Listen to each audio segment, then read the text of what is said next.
Freaking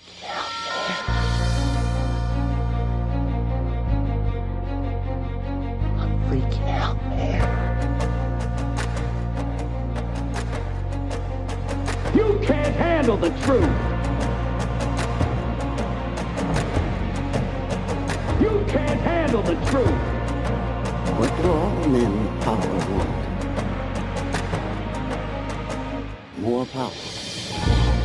And now, broadcasting live on GMN from an undisclosed location in the Arizona desert. Italian by birth, American by choice. Songwriter, poet, freedom activist, luca-zanna with Love, Guns, and Freedom. All systems go. Don't tread on us. We're not afraid. Hi everybody, this is luca-zanna. You're listening to Love, Guns, and Freedom on K-Talks 1340 AM and on Guerrilla Media Network. Okay, today we will talk about something that I really believe is probably one of the most important proactive things we can all do. If you listen to the show, you understand what time is it. And I'm not talking about the regular clock time. I'm talking about what time of history we are living. This is not more the America that your fathers or grandfathers live in, okay? And me coming from Italy, of course, I understand that this is not even the America I used to watch on TV when I was in Italy. We are living a very close moment, in my opinion, but more important, according to facts. I mean, this is not more about opinions, about probably scientific facts. Close to a very historic time where we're facing all, regardless of different party affiliation, all Americans, or at least most of Americans, we are facing very great dangers and also challenges. I mean, you've seen lately the start of civilian disturbances, riots, and attacking on law-abiding people, just going and start to beating the crap out of people just because of different color. And you see now the preparation of these all homeland security scenarios. And, we are close to a police state. We're already in a police state, in my opinion. It's called soft martial law. And if you don't believe it, just go check it out again. The National Defense Authorization Act, 2012, 2013. Constitution is pretty much null and void right now, according to their books. Not according to our books, of course. Now, solutions. I believe that before any politicians elected are supposed to do their job, at the end of the day, we the people, especially in this republic, we are the line of defense against all tyranny, and we are the last defenders, at least the last line of defense for our rights and constitution and republic. But how can we do that? You know that our founding fathers, when they fought the king, they didn't really have an army. They created a continental army later. At the beginning was the militia. The militia were the men and women, mostly men, of course, but even women behind the scene, they were helping. They fought and stood against tyranny. Now, the last 50 years at least let's say 30, the government, or what is supposed to be the government, intentionally with the pretty much participation and complacency of the mass media, they try to demonize this word, like militia is a bad word. I remind you that the militia created this republic, and it is not a bad word. Militia means they're regular men and women, civilians, that we don't believe. Our founding fathers did not believe in a professional army. And they believed in the citizen soldier. And they were ready in their communities to pretty much face any type of scenarios to defend property, rights, and life. Simple as that, and freedom. Today's show, I would like to talk about, first of all, I have a guest. He's a man that I never met in person, but he's a Facebook friend. And I know he's involved as a regular guy in this spontaneous movement of the Citizen Militia. And then I would like to share with you some ideas, what, according to my experience and other people's experience, how to start a local militia in a sense of neighborhood getting together for the common defense of hypothetical and several scenarios. Now, let's talk with my guest. AZ Ranger from Phoenix. Are you there? I am. How are you, Luca? I'm okay. You think I was clear enough with my accent and my grammar to put it together, what I'm trying to do here? Oh, absolutely. Okay, good. I like to always double check because sometimes I forget. When I get excited, my English gets even worse. But anyway, first of all, tell us a little bit about you. Without getting into details, we will talk to you as AZ Ranger. You're from Phoenix. What is your age and what do you do? I actually am in sales and marketing. I'm basically your average everyday Joe. Okay. I don't have any prior military background or experience. I have what I've learned over the last 10 years has been what I've been taught by people that have that, and so on, what we've learned by the School of Hard Knocks, as it were. Okay, and exactly you're in Phoenix, right? I am. Okay, so you got family, you're a regular guy, you work 9 to 5, or at least you have to go to work. When did you start to really say, okay, when you start to think that you had to do something more than just your civic duty, going to work, coming back, taking care of family, and all the regular things normally we do? So like so many others, my awakening was a gradual process of peaks and valleys.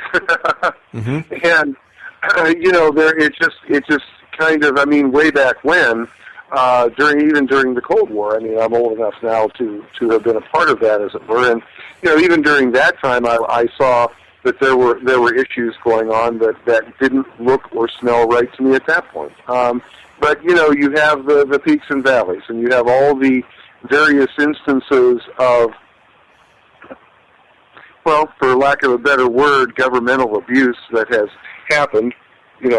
And I mean, we can talk about Ruby Ridge, we can talk about Waco, we can talk about just a myriad of instances that has happened, and it's been increasing. And every time we have one of these events, mm-hmm. for lack of a better term, yeah, it seems as though the one more right goes, or they narrow this down, they tighten the noose, basically. That's probably how I've looked at it for a long, long time now, is that I see the people that have infiltrated our federal government doing the things that tighten the noose on an ongoing basis. So my point is, I have friends from Italy that unfortunately don't understand the historical background of the militia, and they always tell me, but why do you have to even think about that stuff? You have the police, you have the government, that's their job. What is your answer to that? My answer is, have you seen Ferguson? Sorry. I mean, have you seen the MRAPs everywhere? Have you seen the police dressed up like they're out of Star Wars stormtroopers? Mm-hmm. I mean, we're looking at a military, a progressive and willful, and I think with forethought and malice, progression of the police being militarized. Exactly. In terms of tactics, in terms of emotions, and the rules of engagement. Yes, they call us. By the way, they call us civilians. You know that. That's pretty disturbing to me when the police they go and they start to call us, with the people, civilians, like they are military. They're supposed to be civilians right. too.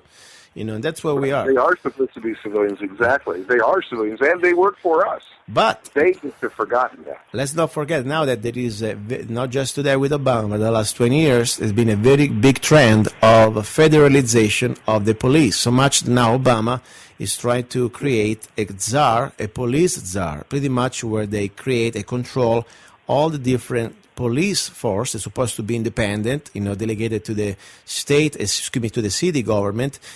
Instead, try to get them under the federal umbrella. Unfortunately, they're creating the Stasi police from East Germany. Exactly. That's what they're doing. Exactly. The Gestapo from the fascist Germany. I mean, the police were first off, when you think historically, the reason that the militia was put in place way back when was that they didn't have police. Mm-hmm.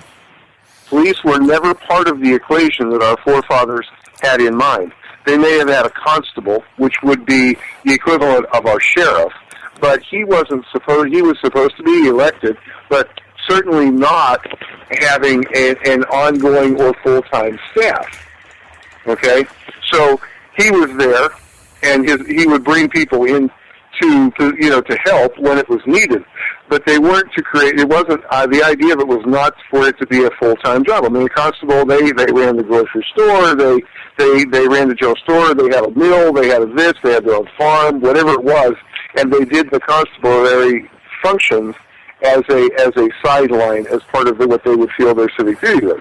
Okay, and what we've had over the last couple of centuries here is we have now changed from where it used to be, where our forefathers had wanted it to be, to where now we have a full-time military, we have a full-time police force, we have multiple police forces now in this country that are all full-time and draining our federal budget like there's no tomorrow.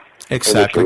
And, interesting thing, you sound like a very articulate guy. The sad thing that the media and, of course, the public opinion try to portray the militia the citizen militia individuals as people like normally they can even talk, or they're a bunch of rednecks. Nothing wrong against the rednecks, but the point, like people that normally they call us, or they call racist, And first of all, it is all far from truth. My purpose of this show is to pretty much show that, first of all, historically, America was founded on the militia.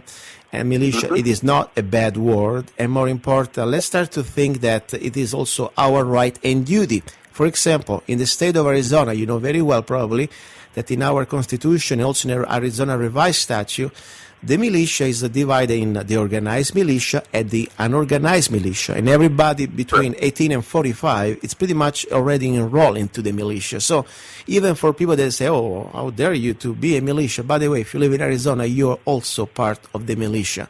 Okay? That is correct. So this is not a bad word. Now, scenarios. First of all, why do you really... Let's start to visualize. What is exactly, first of all, when you train, when you start to prepare for scenarios, as a regular guy, what do you organize in groups? Do you have family together, or you got neighbors? It all depends. Everybody has a different methodology. Luke, if I could interject one thing, because I was at the Bundy Ranch, and I was in the Wash, and I was an eyewitness to what took place up there, and I think it's really important for your viewers to understand what took place, because when they hear the real story of what happened up there, they'll understand why there needs to be a militia and why they need to be a part of it. Very good. By the way, I was there too. Maybe we met each other. Excellent. Go ahead, please. Okay. Well, as you're aware, as you're aware, when the whole thing before Ryan Payne got down there, and I heard this from the Bundys, I heard it from Ryan, I heard it from, myriads of people up there that had gotten it before we did. We arrived just in time at the Wash for the Battle of Bunkerville. But what took place before that is what sets the stage for why people showed up, and why did the militia, and why did concerned individual patriots that were not affiliated with the militia show up to the tune of 5,000 people up there, okay? And the reason that this happened was, and I don't know if you've told your listeners or not before, but when Cliven Bundy lost his last appeal through a kangaroo staged court system, the BLM, before this all got started, the BLM was running their vehicles 24/7 up and down the ranch roads, honking at all hours of the day and night, screaming and hollering out there. They drove into his driveway with their weapons out of the vehicle. Kids. Now, you're talking about a family man who has tons of grandkids, okay? And they're playing in the yard, and here comes these, I can't think of any other word. Well, I can think of lots of 4-letter, but we're not going to say it on the air. Gestapos. I call them Gestapos. That came up and down the driveway, and they would tell these grandchildren, who are little ones into big ones, okay, that they were going to kill their grandfather, burn the house down, and if they got in the way, they would hurt them too. They absolutely, actually did that, said those things to those children. Is this America? No, it is not. That's not what's done in America. Absolutely not. And I say this to all your listeners who have children. This is why you're in the militia, because no governmental agency in this country has the right, the authority, or will ever get away with that again. That will not happen. If it does, there's going to be a fight. The American people are done with this. And 5,000 of us stood against the thuggery and said, no more, no more. Now, when the whole thing in the Wash took place, I was in the front. As a matter of fact, I was right behind Ryan Bundy in the line of the Cowboys. So if you've seen the pictures in the Wash, I was directly behind Ryan. And when we moved forward as the line because the BLM over their loudspeaker was saying, either disperse or we're going to begin shooting. We're Yes. going to fire. I confirm. Yes. You probably were there. You heard that. Okay, so I got it on video. but we moved forward because we saw unarmed men, women, and children, and civilians, basically, as you might say. I mean, they weren't trained. They were just like there to protest. Okay, they're advancing to our right and actually getting in front of the line of horses, which was actually there in order to protect the civilians behind them. That's why we're there. We moved forward in response to all the civilians coming up and moving toward the fence line.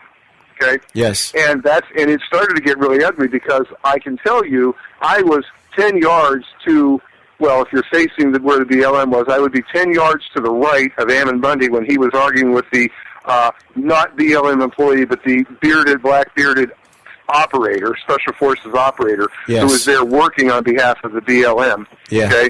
And I forget his name, but that doesn't really matter. He's a punk. He's a piece of crap. You're right. And the bottom line is, I heard the argument going on. Well, when I got up to that fence line, they were beating down. Now, I'm not talking about low ready, mid ready, high ready. I'm talking about they were dead spot drawn down on unarmed men, women, and children in that wash. They weren't at the high ready, so anybody who's got military background, you know what I mean. Yes. They were beat it on. They were dead on, those guys. Yes. And if they had been given the order, they would have shot, they would have killed unarmed people. And they were prepared to do that. Finger on the trigger. This is the fight that we have ahead of us, guys. These people are animals, and they're going to pay for this at some time. They really will. It's not going to go, they're going to do something stupid, and they're going to get squashed. Because they work for us.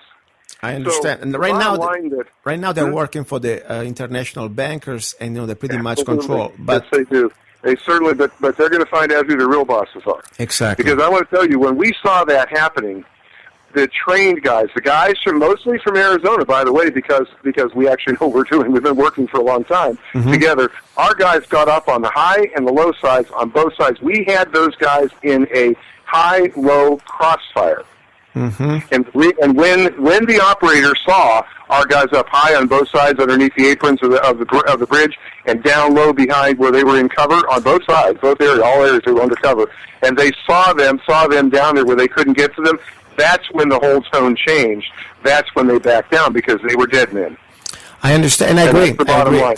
Unfortunately, they started it. They dropped the first gun on us, and it's our duty, it's our right to defend ourselves. I mean, all we wanted to do there not was... just ourselves, but the unarmed kids. Exactly. Do you believe it? I mean, now, I don't agree that there were kids in that wash, but there were. Yes. And you don't draw down, and you don't say, I'm going to pepper ball people. I mean, they were yelling, they brought out their little rifle things with the bins on, and they were going to shoot pepper balls at people. So I put my gas mask on. Man, did that make them mad.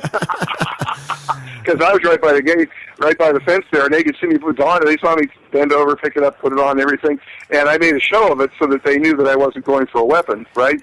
And I put the gas mask on, and they're saying, take that mask off, take that. And I'm like, F you.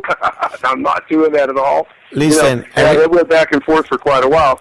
But so they finally put the gun down and away, and then I took my mask off. But they absolutely were prepared to kill innocent people. But let's exercising their First Amendment rights. Let's put it in this way. Let's say exactly what they did for sure. A few days before, they wanted to corral law-abiding citizen, American people, mostly all unarmed. I know that. In a in a First Amendment zone, like a bunch of cows which was like 8 miles away from the ranch. Yes, in the middle of the desert. The federal government tells you where you can have the First Amendment. And then let's not forget, Mr. Bundy's Ammon. He was taking photos. I interviewed him in person. I got a video. He showed me is pretty much is painful leftover whatever on his chest. He was tased and beaten up and put in jail just because he was taking photos of people, wannabe soldiers or paramilitary, whatever they are, with the sniper rifles on the hill, training on unarmed people. I mean, this is scary. Just because you take photo of something, by the way, it's illegal in my opinion. If you try to point a gun on somebody without any reason, you go to jail. I mean, this is simple as that. It's brandishing and a weapon. It's not in Clark County, you don't, because that's Dirty Harry's paradise right there. He owns the judges, he owns the sheriff there, He owns everybody in that county. Scary, but that's what is the point. The difference at this point, my dear listeners, it's we the people. The only reason why so far tyranny did not completely unleash hell on these Americans, like the Bundys, is because more people showed up, and we show that we stand together. And this is the only thing we have left. I believe in God and I believe in each other. This is the only thing we have left. And we need to start to understand that we don't need to be heroes, but we need to understand that today it's happening to my next door neighbor. Tomorrow may happen to me. So it starts to better. It will happen to you, not might. Exactly. It will. You're right. So now, one other thing, Luca. One other thing, if I may. Yes. The issue here is really that, and I want to make this point. And your listeners, I'd be very curious to see if they could find one, but I have never been able to find an example of this. There is, to my knowledge, there has never been an attempted takeover of a government thwarted without bloodshed once communists have got into power. Mm-hmm. Okay, that's an important thing to understand because, listeners, our federal government is loaded with communists, and it's the bottom line. They are not just in the administration as czars. Why do you think they're using those terms? You're right, czars because from they're Russia. communistic terms. I mean, this is the whole concept of this. They have implemented currently a communist regime that is, and as you said earlier, soft tyranny, but it's getting harder and harder every day. Okay. I mean, it's really bad. It's getting worse and worse. And whoever they're going to use, it doesn't really matter. They are telling us that they're in charge, and if you don't like it, we're going to use more and more force until you back down. Mm-hmm. Now, the reason I tell you this, folks, is very simply. When we showed up at the Bundy Ranch, see, cops are kind of funny because, you see, when they have the numbers, they want to fight. They do. Look what they do, how the SWAT teams go in and take down buildings, okay? Mm-hmm. But when the numbers are the other way, guess what they want to do? They want to talk. They don't want to fight them. They want to talk. Mm-hmm. Okay? And here's the problem that and I don't mean to sound so radical, but it's really the truth, folks. The bottom line is that they backed down at the Bundy Ranch because they were going to get their butts kicked. And they didn't have the numbers. They never had the numbers. They didn't have the tactical advantage. They had snipers on all the high points around there, but they couldn't reach anybody in the wash. And they lost that battle very simply because they didn't really think it through. They screwed up big time. The problem is, and this is what's so important, this happened at Bunkerville. It happened in Blanding, Utah, when they tried to pull similar stuff up there. Mm-hmm. It happened in Marion, California, with the illegal aliens that were being bussed in. When we, as people, stand up, and we stand there with our rifles, and we say, no, that's the line, don't cross it. If you do, we're fighting.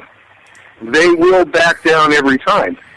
Now, but there will come a point when they're going to fight. And they're going to fight whether we stand up or not stand up because they're going to fight. That's their intent. Yes. They have the communists in this country have an agenda under their belt.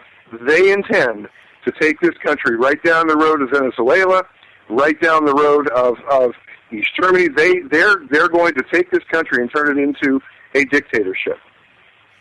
Now, it doesn't matter who becomes the next dictator because the electoral process now has been so compromised that think about this. There's records of illegal votes from this last election cycle in numbers in over the millions. Arizona Ranger, I need to block you 1 second. Can you stay with me a few more minutes for the second segment?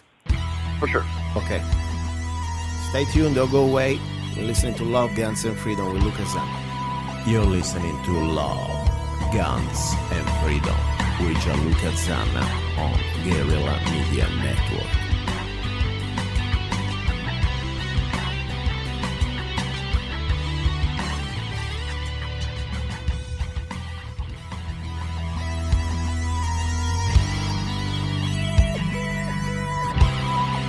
You're listening to Love, Guns, and Freedom with luca-zanna on Guerrilla Media Network. Here we go. We are back. First hour, Love, Guns, and Freedom. luca-zanna. We have a special guest. He's a mystery guest. I call him AZ. He calls himself AZ Ranger from Arizona. It's a regular Joe from Phoenix, Arizona. It's a law-abiding citizen who believes in the right, of course, to keep and bear arms, and also into the militia as a citizen militia. Now, AZ Ranger, are you still there, AZ Ranger? I am. Okay, we talked a little bit before about, why we should have an organization or some sort of a semi-organization of law-abiding citizens getting together, bonding together for the common defense of our rights, of our republic, of our properties, and our life, of course. Now, let's start to give some, according to your experience, you went through some processes, you did some mistakes, maybe sometimes you join organization that maybe you say, why I did that? I mean, if somebody, let's say, a regular person listening to this show say, you know what, you're right, I need to start to think, what am I going to do when somebody is going to start, like the government, or could be also some sort of civil unrest, it could be riots. I mean, real dangers come to my family and my community. How I'm going to start. Now, what would you suggest? Let's say somebody that, just a regular guy, family man, and 9 to 5, going to work, where does he start? What does he do? Well, I think what he wants to do is he wants to talk to his family members and find out who is on the same page. Mm-hmm. They're not trying to get them on the same page. And then start talking to his neighbors. Because you see, that's our strength. Our strength is because we surround them. We do. We surround them, folks. And so the way to develop this, and there's a couple of points here. And the idea is not to necessarily immediately create a functional fire team or some sort of battle-ready organization, because first off, anybody that understands any kind of operations like this realizes that it's logistics that carry the day. Mm-hmm. So the first thing you want to do is you want to get your neighbors all on the same page, as many as you can. Find out go to your neighbors, go to your church, go to your synagogue, go to everybody that you know. Let them know, and ask the question: do you think there's a problem? Yes. No, we haven't talked about it, but do you see anything that's changed since we were kids? And all of a sudden, you will find when you talk about the issues, you'll bring up the people who start talking. Now, the answer to those issues is to create an extended family with all the people who are in agreement with you. Hopefully, they're geographically local to you, and even if they're not, you can arrange for meetup stuff. But the idea is start doing. I know people are doomsday preppers. Oh my God, no! Some of these guys actually have a pretty good plan. The idea is put food together, put water together. Why? Well, if you need to defend your family in any way, if you need to leave, these are things that you're going to need. Exactly. And it's simple. It's very, very simple. Get some food put together. It's so easy to do. You can buy the freeze-dried stuff if you have the budget for it, but if not, go to the 99-cent stores and find stew for 99 cents a can, and chili and beans and things. Go there and buy beans.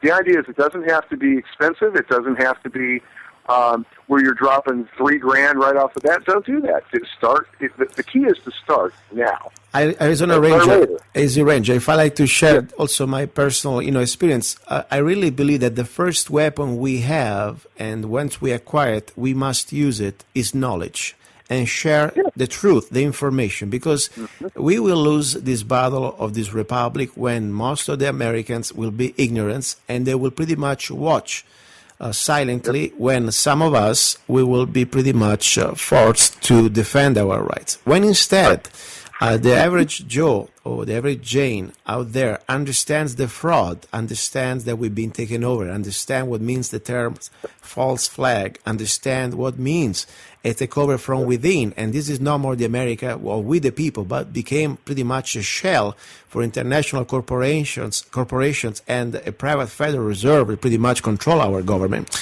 At that point, when we share this basic information and we can show with facts that we've been frauded and lied, then we conquer the heart and minds of the average person out there. And then even if that person does not want to personally expose himself, like, for example, happened at the Bundys, not everybody is willing to get a bullet on his head or on his chest for somebody else. But at the same time, we need the public opinion. We need that. And because that is going to be the first weapon against their attempt to marginalize us, to make us look bad, and like, for example, they did with different other people, like, Randy Weaver, like they did with the Davidians down there in Wackles. They're always trying to make them look monsters. At the end of the day, Right, exactly. that's all they can do. So we need to share information and all these facts, and regardless political parties, our freedom is at stake. All I say to my friends, even from the other side, I believe there are no side. At this point, there is just truth or lies. But let's say people that support that individual called Obama acting as a president, and he says, excuse me, now forget the politics and the economics that we can fight each other in a later time. Do you believe that now we're supposed to live before pre-Magna Carta with the National Defense Authorization Act, all due process, it's over? No, even in China or Russia do that. At least they give you a phony trial and then they shoot you in the face in front of everybody. Yeah. According to the National Defense Authorization Act, you know very well, and I remind you, these listeners, especially for the newcomers, now the government, only because they suspect you to be a terrorist or affiliated to a terrorist, they can kidnap you, arrest you, detain you technically, not even arrest, indefinitely, forever, torture you, and kill you with no due process, no judges, no lawyers, forever. This happened before 1215, before the Magna Carta. Maybe they were doing that. Now we are back into these ages. Thank you, Obama. Thank you, McCain. Thank you, all the other senators who voted for this crap. Okay? That's where we are. And that would be enough for me to say, okay, it's enough reason to organize as a militia. Period. Now, there was a reason that I was going in the direction, just so you know, the direction of the getting supplies together. Mm-hmm. Okay, because if you have supplies that are set aside extra, and let's just say that there are people out there that don't want to actually participate, well, no organization is able to operate without their logistics being covered. Yes. Okay, so if nothing else, and remember this, to give you an example, I'm 58 years old, folks. I go out in the field, and fortunately, I've still been able to, be out there and crunch gravel. But even if that's not the physical condition that a person is in, there's still so many things that need to get done in any organization. Mm-hmm. The ability to gather supplies, the ability to cook, the ability to do gunsmithing, the ability to, oh my God, it just goes on. And you think about it and you have a skill, I guarantee you that it's needed. Yes, I agree. It doesn't matter what it is. Everybody has a role. This is why the militia was always designed by our forefathers to be the way that it was, a citizen's militia, a citizen soldier concept. The reason is because you didn't have the specialization per se that, well, these soldiers do this, and everybody does what they can. So the blacksmith that was able to shoe horses, he made sure the horses were shoed. The guy that had cows, he'd make sure that there was food, that when they went in the field that they would have food. Yes. Okay? The wives and women that would come along behind the in any kind of a march, they would make sure that people ate. Exactly. Okay, and so there, by doing those things, it enabled the people who were actually doing the frontline stuff to be able to do their job without having to think of anything else, and that was important. So in any kind of a citizens militia organization, it really is important that all those functions happen. Now, that's kind of the reason that I mentioned, when you have your neighbors and everybody working together, there's a trust factor right off the bat, because you know the people. They've talked to them across the yard, you see them every day, you know their kids, your kids know your kids, all those kind of things. That's great.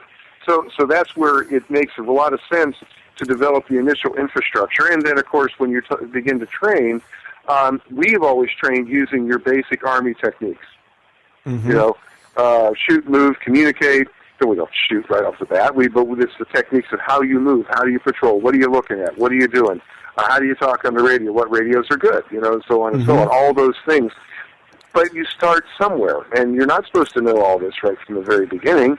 It's a process of learning. If you've never been in the military, it's a process of learning.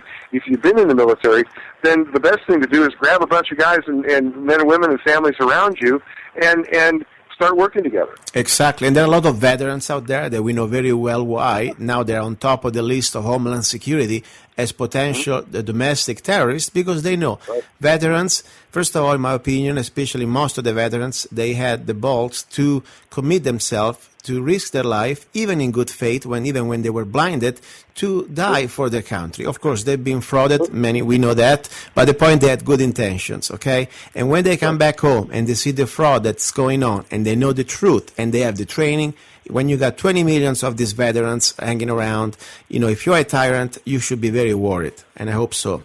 So that's the point. But yeah, we should use these veterans coming back and share their training with the rest of us so we can have, that's very important. There is a book I would like to suggest to everybody. I read it and I'm really proud to own it. It's called Total Resistance. It's a paperback from 1992, and the author, just to let you know, it's a famous major from the Swiss Army, Major von Duck, okay?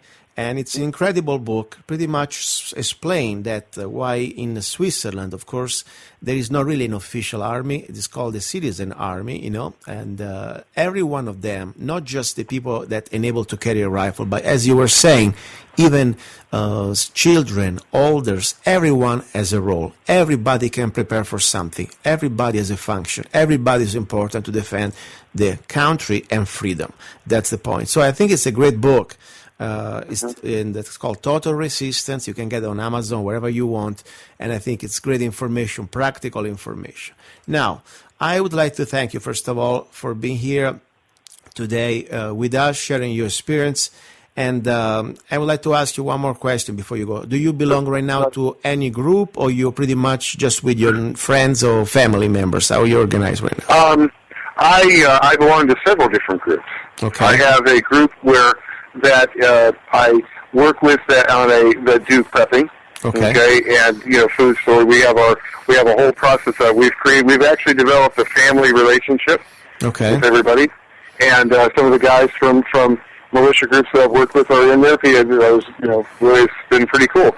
I am not currently in a specific group, although I'm very active with a bunch of independents that we go out all the time and do training and exercise together. I mean, so in one sense I am, but we don't have an official name per se. But let's say tomorrow morning, 3 o'clock in the morning, boom, there is the big call. Something's happening. Tanks are rolling, or I don't know, some other scenario that really needs to mobilize. Well, we have a call tree set up, and we have our plans of how we're going to evacuate or move or whatever it is based on the scenario that's presenting itself. And that's the key. So we have a plan. The plan, because that's what I'm trying to share with our friends, listeners. You cannot prepare a plan 1 minute before things are happening. Start to visualize right now scenarios.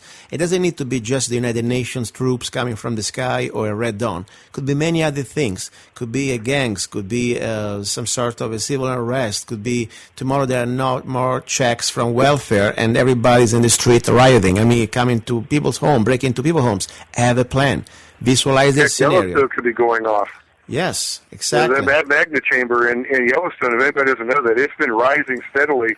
There's lots of some of the scientists up there, geologists, are beginning to get a little nervous. Exactly. Did you hear today was on Yahoo News right now on page, huge solar flare. I posted also on my Facebook, huge solar flare coming the next 24 hours hitting the planet. Global mass ejection, I saw it. Yeah, I mean, this is big. This is real. This is not a conspiracy, guy.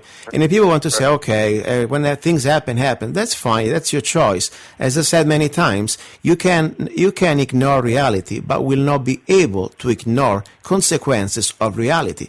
If you do not believe, I believe for my personal spiritual respect, and I don't want to even use the word religion, but for the respect of myself and my God, I believe that I cannot kill myself. I don't believe in suicide, okay? So being left here in hell, that's something not acceptable.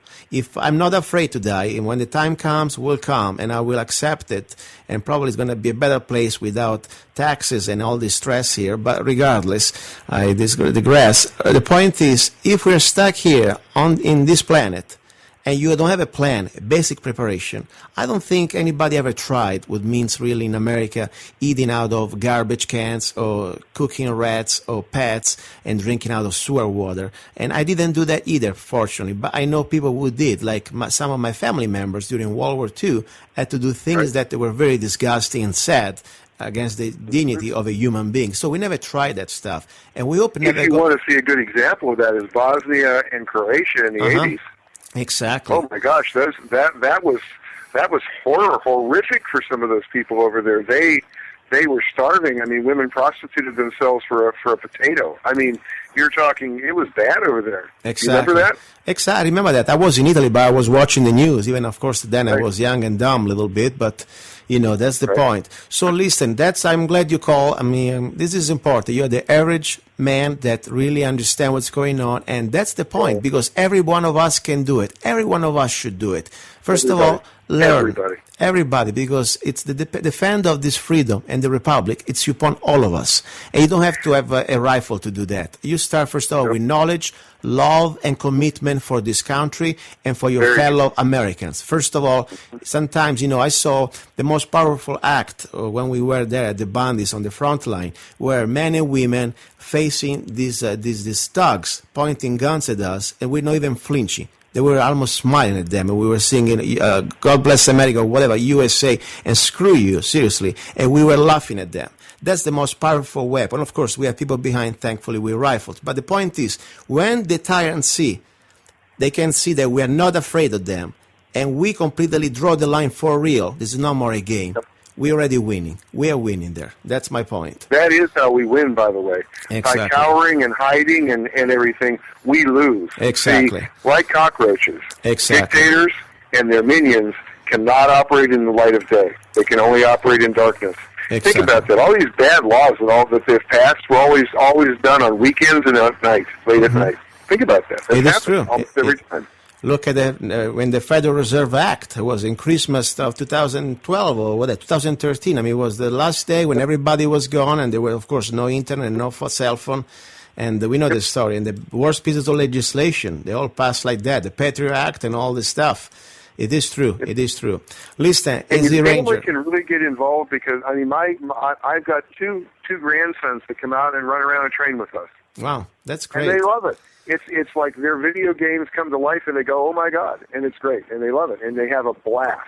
That's great. That's great. I'm very glad. Listen, I want to thank you again, and let's be in touch. And please, if you have any news updates, we can share what's going on down in Phoenix or with the movement. Let me know. I'll be happy to share with the listeners. Okay? Sure. Thanks, Luca. You have a wonderful day, listeners. Good. It was good to talk to all of you. Have a wonderful day, guys. God bless you all. Thank you. Okay, right. And that was our friend, listeners. I mean, also is my Facebook friend I met, AZ Range. Now, briefly, you can laugh at this if you want, or you can take it seriously. It's up to you. Honestly, I don't care. All I say for the people that want to understand really where we are, this is a very historical moment. Start to organize, first of all, with your hearts. Start to organize with your love, commitment. Do not be afraid. I believe the first weapon is faith. Faith in good. Faith in defeating and exposing evil. That's the first commitment. Then commit, of course, to God if you believe in God. It's up to you. I don't want to preach you. Then I believe you should commit to your family because you're doing this also for your family and your country. So we got to start to prepare. Now, second hour, I will talk a little bit more about tactics and what exactly to do or to start to prepare with these tools, I would like to call it, for this dimension, okay? But at the end of the day, the first tool to defend freedom, it's your heart. That's my opinion. It's your will to not to be afraid and facing evil. Now, you've been listening to Love, Guns, and Freedom with luca-zanna. I really appreciate it. I also would like to remind you that you can go to my website, www.lovegunsfreedom.com, and of course listen to the rebroadcast of this show, and send me also an email if you have any tips, idea for the show, or some feedback or some information, something going on. Please share it with me, and I'll be happy to share with the rest of you.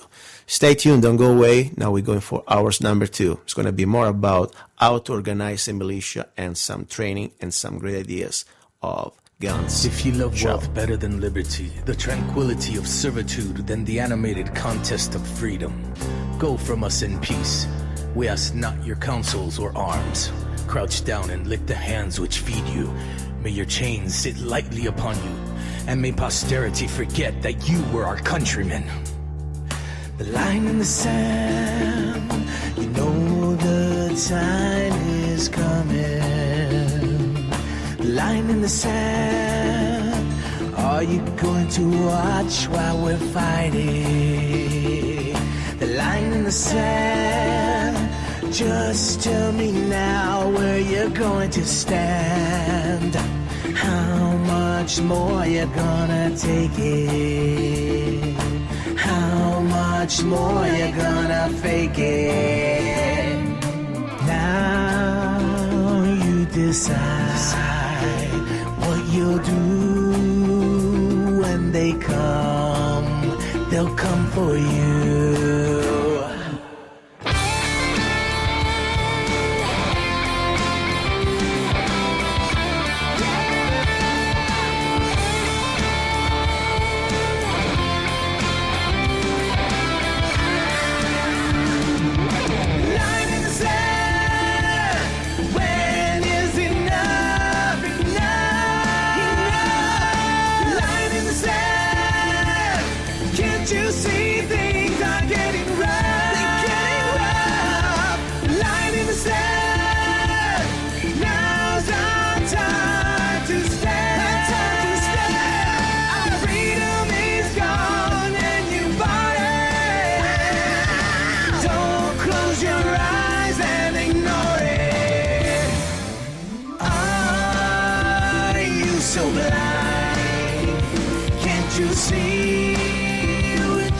Seconds before midnight.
He's a songwriter, a poet, a rifleman, I'm not afraid. and a constitutional activist. I'm not afraid. Italian by birth, I'm not afraid. American by choice. Gianluca Zanna I'm not afraid. and his new CD, Love, Guns, and Freedom. 16 powerful songs on one CD from the heart of a patriot.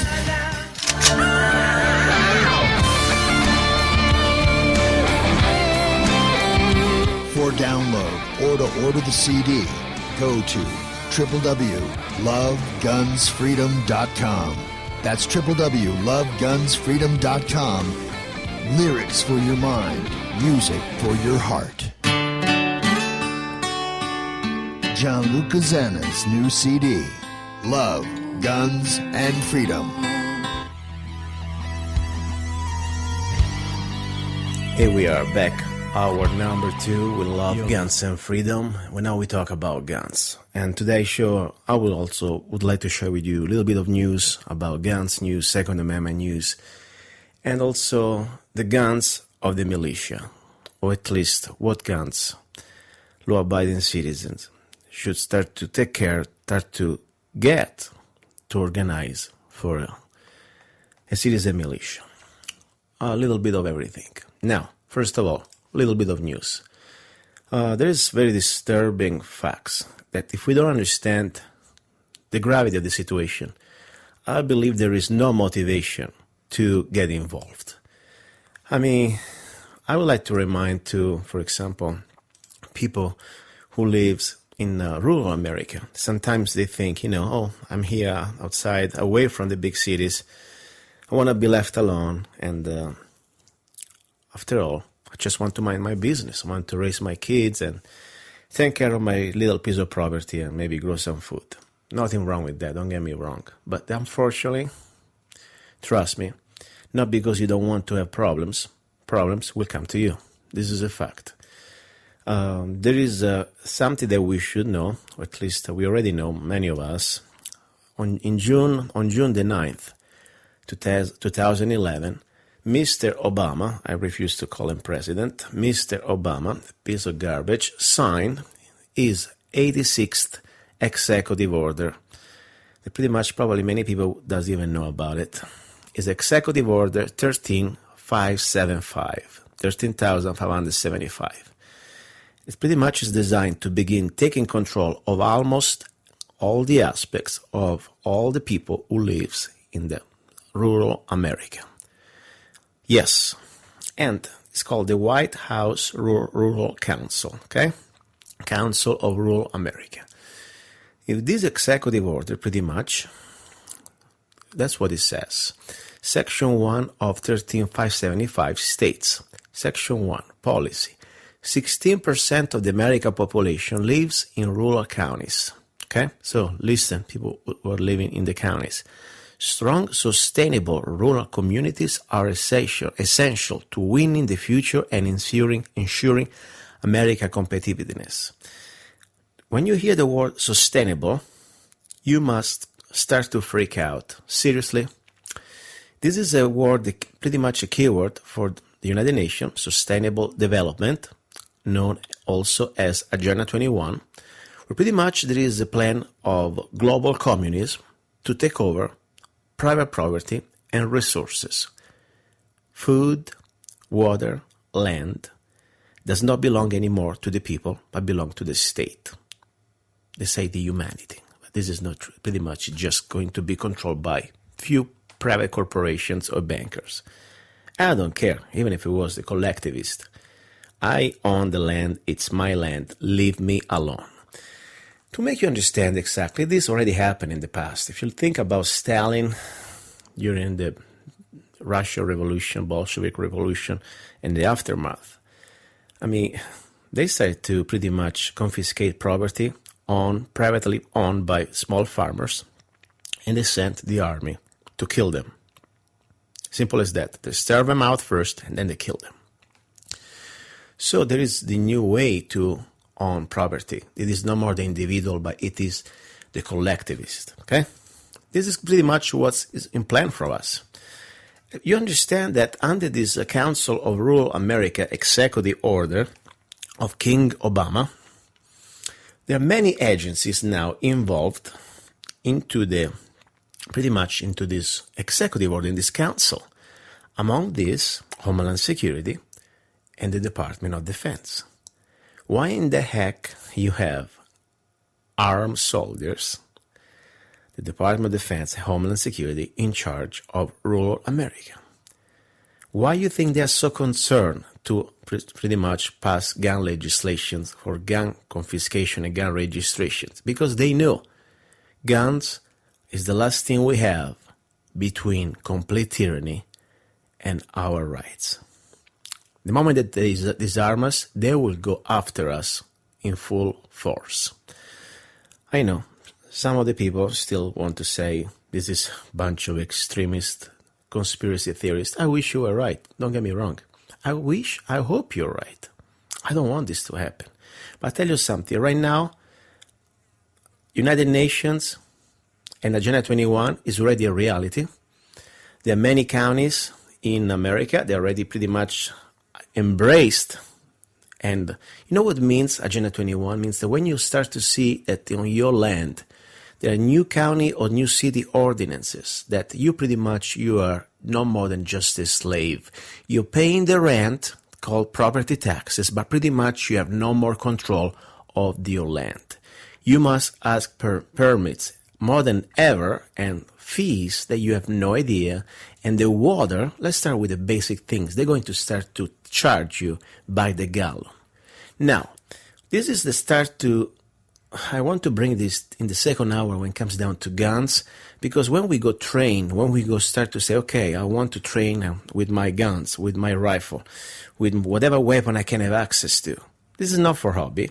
This is not for just some sort of a sport or getting, oh, I'm going hunting. I don't even hunt. I want to hunt tyranny. I want to defend freedom. This is why I carry a gun, and I carry more than one. Now, we must understand that we are really much close to the next stage, okay? All they need is a crisis, false flag, and all these executive orders, and all these huge apparatus of homeland security with tanks, armored vehicles, billions of rounds, and we know very well, I already told you many times, Russian troops and foreign troops, especially Russians, with an official agreement with FEMA. Maybe you can still find it at FEMA.gov.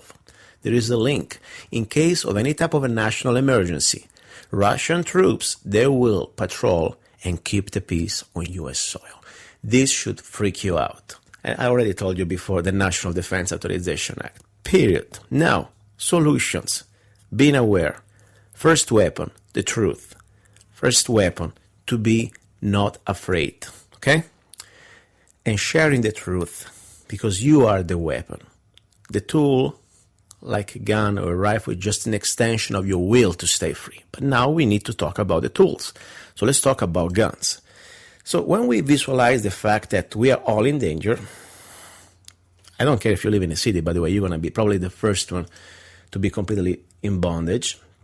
I would like to remind you that there is another important piece of information that probably many people would laugh, and they keep laughing, and let them laugh. Guillotines, okay? There was a retired FBI agent, a very famous, he was a director for Los Angeles, wasn't just a regular agent, deceased Ted Gunderson. He reportedly many times, before he died, that the federal government had set up already 1,000 internment camps across the country.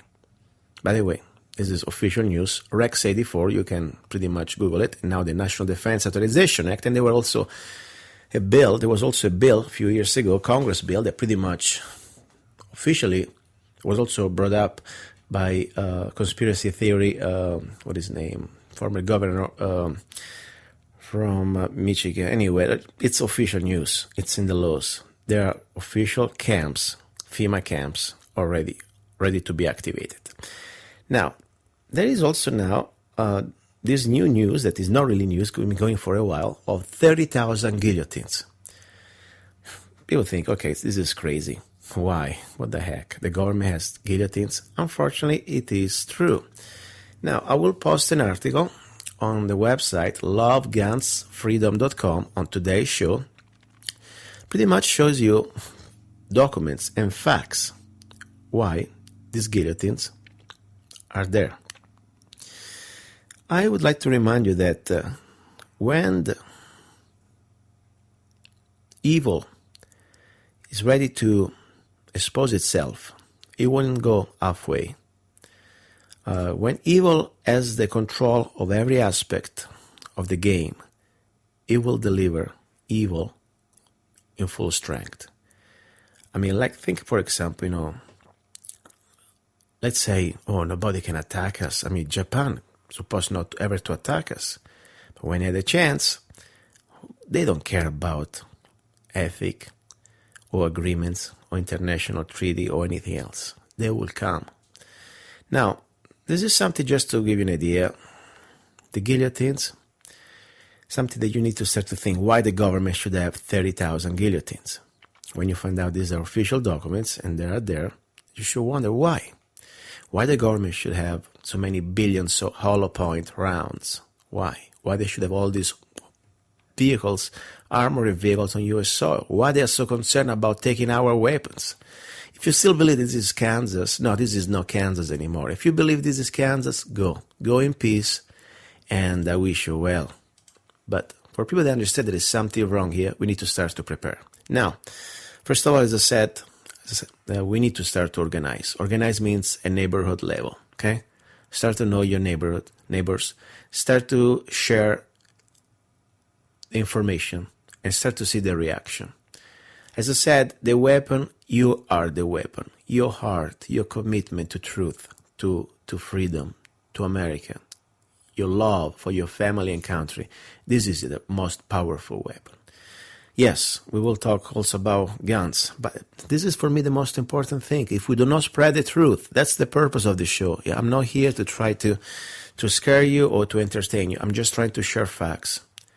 National Defense Authorization Act, it's a fact. The Patriot Act, it's a fact. This is enough to understand. This Council over America, it's another fact.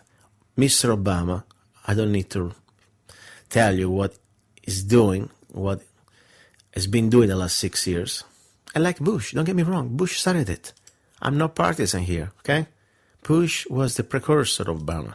Obama did things that Bush never would have done because it was Bush. Now it's Obama, he's kind of brown, and, he's a Democrat, supposed to be a good guy. Sorry, guys. These people don't care about parties. These people are pretty much puppets of globalists, of international corporations, international bankers. And they are creating a new world order. That's exactly what Obama and Bush, father, and all the last pretty much presidents have been working on, okay? So, now, get together with your neighbors. Start to know each other, but start from your family. Now, we start to talk about the training. Which rifle? Any gun, any weapon is fine, but if you want to defend freedom, you don't defend freedom with shotguns. You don't defend freedom with handguns. Battles, no, they are not won by shotguns, by rifles. That's the weapon. Of course, people can say, but look, if let's say there is a foreign troops like, Russians or even this supposed to be Homeland Security, they're pretty much going to go crazy. And, what are we going to do? They got tanks. They got drones. I understand. But you got the will to fight back for your rights. And more important, I believe you got the truth behind and good. So a rifle is the beginning. It's not the end, of course. And I'm not going to start to talk now about guerrilla techniques or things like that. First of all, I'm a regular guy. I'm not going to say that, I am some sort of a Rambo. Yes, I like history. I study. I consider myself a professional student in many aspects. One of these is marksmanship. I'm a qualified rifleman. I can shoot 4 minutes of angle. But I'm not here to preach. I'm here just to share ideas and make you think. And I hope you can start to work on your own and find solutions. So the first thing, it's a rifle. I don't care which rifle. Every man, woman, or between. And child, teenager, yes, teenagers, it's already enough able to carry a rifle, maybe a carabine. But they should all have a rifle and know how to use it. So first thing is, I would say, if you're in a family, because for me, the purpose of the family is the embryo, like the cell of society, of the country. Starts with the family. You need to start to explain what's going on, and hopefully find harmony and common ground that you understand, and you were able together, mother and father, and of course children, to prepare for what's going on. First of all, you want to preserve your incolumitity. The family members, they're priceless. A family without a father, it's not anymore a family. You can go out and be Rambo. You try to be logical. You try to be responsible. Your commitment first comes to your family. But at the same time, you're not going to go down as a slave. You also commit to freedom in a smart way. So you start to organize with other families together. Start to have, first of all, communications. You must communicate. I said many times, start with walkie-talkie, CB radio, and you go all the way up. But forget about cell phones and regular phones. It's going to go down, okay? So the internet probably. Now, weapon, everybody should have at least a rifle. I don't care which rifle. But whatever rifle you find in your family to work for you, according to your budget, standardize it. Standardize the parts, spare parts, magazines, and ammunition. Let's say, for example, you're on budget and you can afford just an SKS. Great. You stick with that. Get extra SKS, and more important, get spare parts, and more important, get all the ammo you can afford with SKS. I'd rather to have a man or a woman or a teenager expert with one rifle than have a person that has 20 rifles and pretty much doesn't know how to use any of them. Don't get me wrong, if you have more than one rifle, you can have the opportunity to practice with several rifles, that's great. By the end of the day, stick with one, like stick with one handgun. Now, different ideas, different things. You already know about guns, probably. Depends on your budget. Don't forget and underestimate the 22. It's a great rifle to practice, and it's also to practice marksmanship, especially a Ruger 10-22 with modified front sight and rear sight, and put a sling on it. You can have the same type sight pitch like an M14 when you put this aftermarket sight, okay, with the pips hole. Very important. Now, let's say if you go on budget, we start with some sort of an SKS idea. Get now, if you can, still AK-47 style patterns rifle. Semi-automatic, of course, because probably almost impossible to get full auto unless you have thousands of dollars to spend, and then still you should go through federal and, ATF grab. So I would not suggest you that. And honestly, my opinion, semi-auto, rapid fire, control fire, well-aimed fire is much more productive than just a bunch of spraying and praying situation. Besides some exceptional, of course, tactical situation, but start with the rifle. SKS would be the first for budget, then go for the AK-47, and then if you really can go on the next level, my opinion is to go for or an M14, and you can get something very decent with the Springfield Armory. At that point, you go into the territory of 7.62 by 51 or 308. Kind of pricey, honestly, but it's a real battlefield rifle. That's something also not everybody can afford, though. So I would suggest you start to look between the AK-47 and the M14. There are other solutions. I know people say, oh, there is the AR-15. I'm not saying bad things about it, don't get me wrong.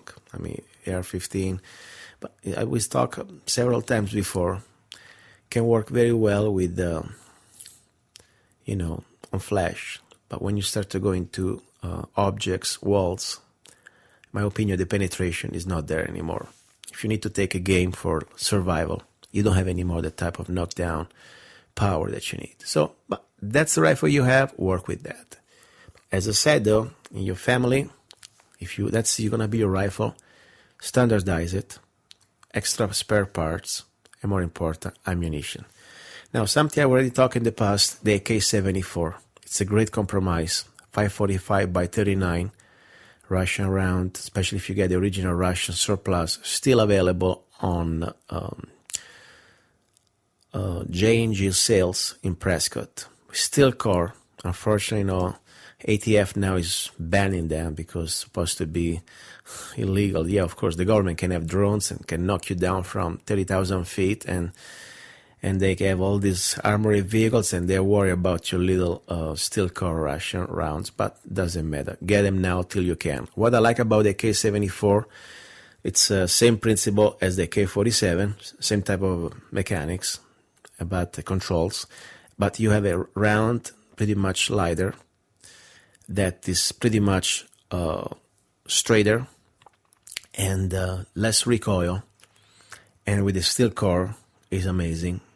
Very amazing, it's very powerful. And it tumbles.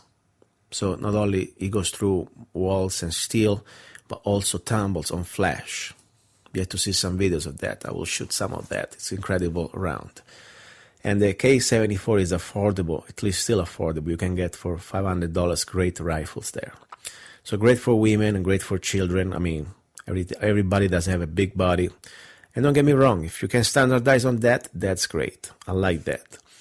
So that would be the pretty much basic. Then, if you're really on low budget, I already said before, don't underestimate a bolt-action rifle, like, for example, Mosin Nagant, 7.62 by 54 Russian. Problem with that, if you are a big guy or regular guy, that's fine.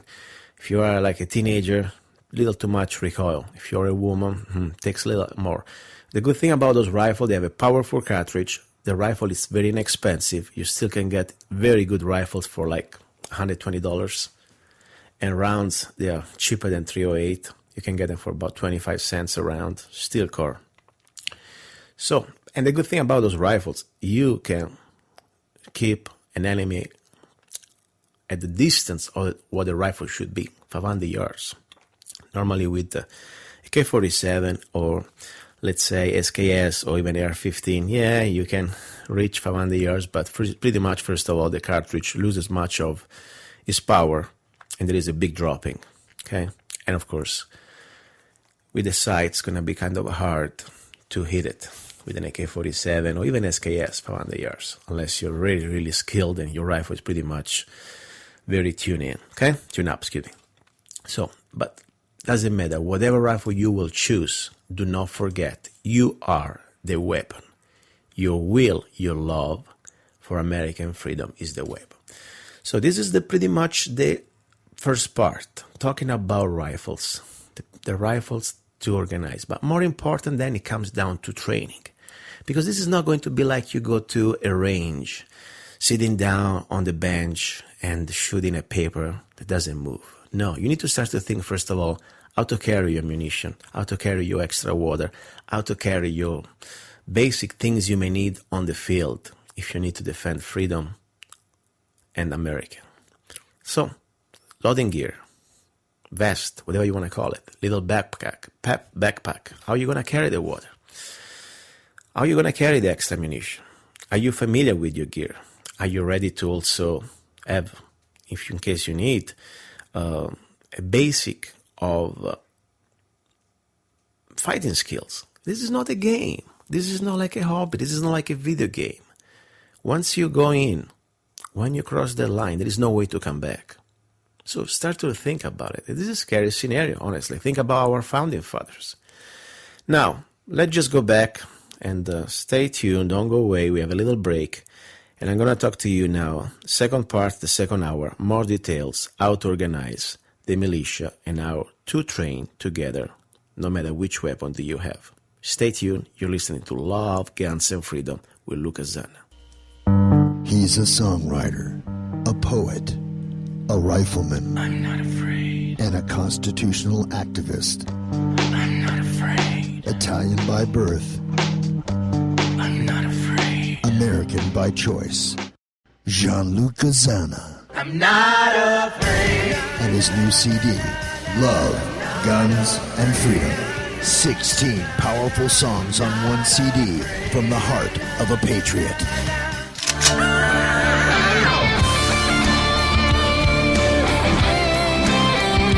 For download or to order the CD, go to www.lovegunsfreedom.com. That's www.lovegunsfreedom.com. Lyrics for your mind, music for your heart. Gianluca Zanna's new CD, Love, Guns, and Freedom. Here we are. We're back. Now, we're talking about rifles for the law-abiding citizen who wants to prepare in some sort of unorganized militia to defend freedom and for emergency situation. You know, remember, before even we go to the aliens coming down from the sky and being sarcastic and the United Nations troops, gun confiscation scenarios, or Russian troops on U.S. soil, there are many other things may happen. I mean, Ferguson, Missouri, civil unrest, rioting, happened before, it may happen, it will happen again. So think about it. Start to organize at neighborhood level, know each other, have a communication system, have some basic logistic together, food, water, and some basic ideas of bug out, evacuation plans. You're not going to stay forever in the same place. Maybe nothing is defendable forever. Of course, if you have a strong community, you may have a great chance to stay there. Okay. Now, training together is different. Normally when you go to the range, you shoot and you try to shoot. But exactly, you start first walking, learning how to walk, and then you learn how to run. First of all, every one of us should have at least the basic marksmanship. Basics. Or how to shoot a rifle straight. When I say shoot a rifle straight, means to be a rifleman, means that you're able to shoot without benches, using only your body, from standing, prone, or sitting, with a sling, if it's possible, 4 minutes of angle. That means at 25 yards, you should be able to hit the target 1 square inch, and at 500 yards, it's 20 square inches. This is the rifleman standard. We should become, again, a nation of riflemen. Of course, in this hour of the show, I can train you how to do it, but I can tell you where to do it. There is a program called Apple Seed Project. I already talked to you in the past, but it's an incredible program. It's a group of volunteers. They do it, and they go there 2 days clinic, and they do it almost for free. Another way, of course, join schools like Frontsight. Great opportunity. But otherwise, if you don't have this opportunity, find somebody who can teach you. That's the bottom line. So we got to accomplish first that, okay? Then when everybody knows to shoot straight, then you can start to move into the world of tactics. We want to keep it simple. I mean, here, the average person is not joining the Marines or Special Forces. We are regular people. But at the same time, we must have the basic skills to defend what we need to defend. Now, hopefully we have enough veterans out there that they will be able and willing to fulfill their oath. And I know they will, in case something happens. But meanwhile, we need to help them too. So, the basic skill you should be able to do to become an infantryman or infantrywoman is shoot, move, and communicate. I did when I was in Italy, military academy. I didn't really continue, but I always been fascinated about military strategy, history, and techniques. So, moving, it's up to you. If you got 2 legs, use them. You should train with those, though. Don't stay always watching TV. Don't be lazy. Move your butt. Start to realize and understand your limits. Start to understand that it's your duty as American to be fit, to be healthy. Because if you're sick, overweight, you're not going to fight any revolution. You're not going to defend your country. How can you? So, start to walk with your gear, march, and then if you have, start to jog. If you have impediments like medical condition, you do what you can. If you have to walk or go on a bicycle, go that.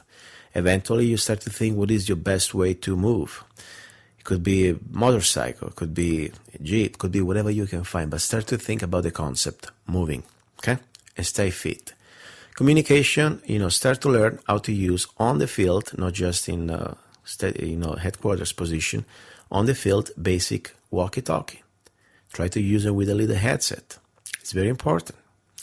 You can go around with your buddies, create a buddies team, create a little team, family. Start to organize. Start to learn basic hand signs. Start to organize also how to just communicate in a professional way over the radio. At the same time, you need to start to learn how the basic techniques of shooting in group. Now, as I said, this is not going to be something I can tell you over the radio, but there are many books out there, many information, basic techniques of Army manuals, Marine manuals. More important, get a veteran and ask him for help. He will be willing to help you out. So now back to the rifles and back to the news. This is the idea that as a community, we need to visualize, in my opinion, first scenarios. Visualization scenarios, hopefully they will never happen.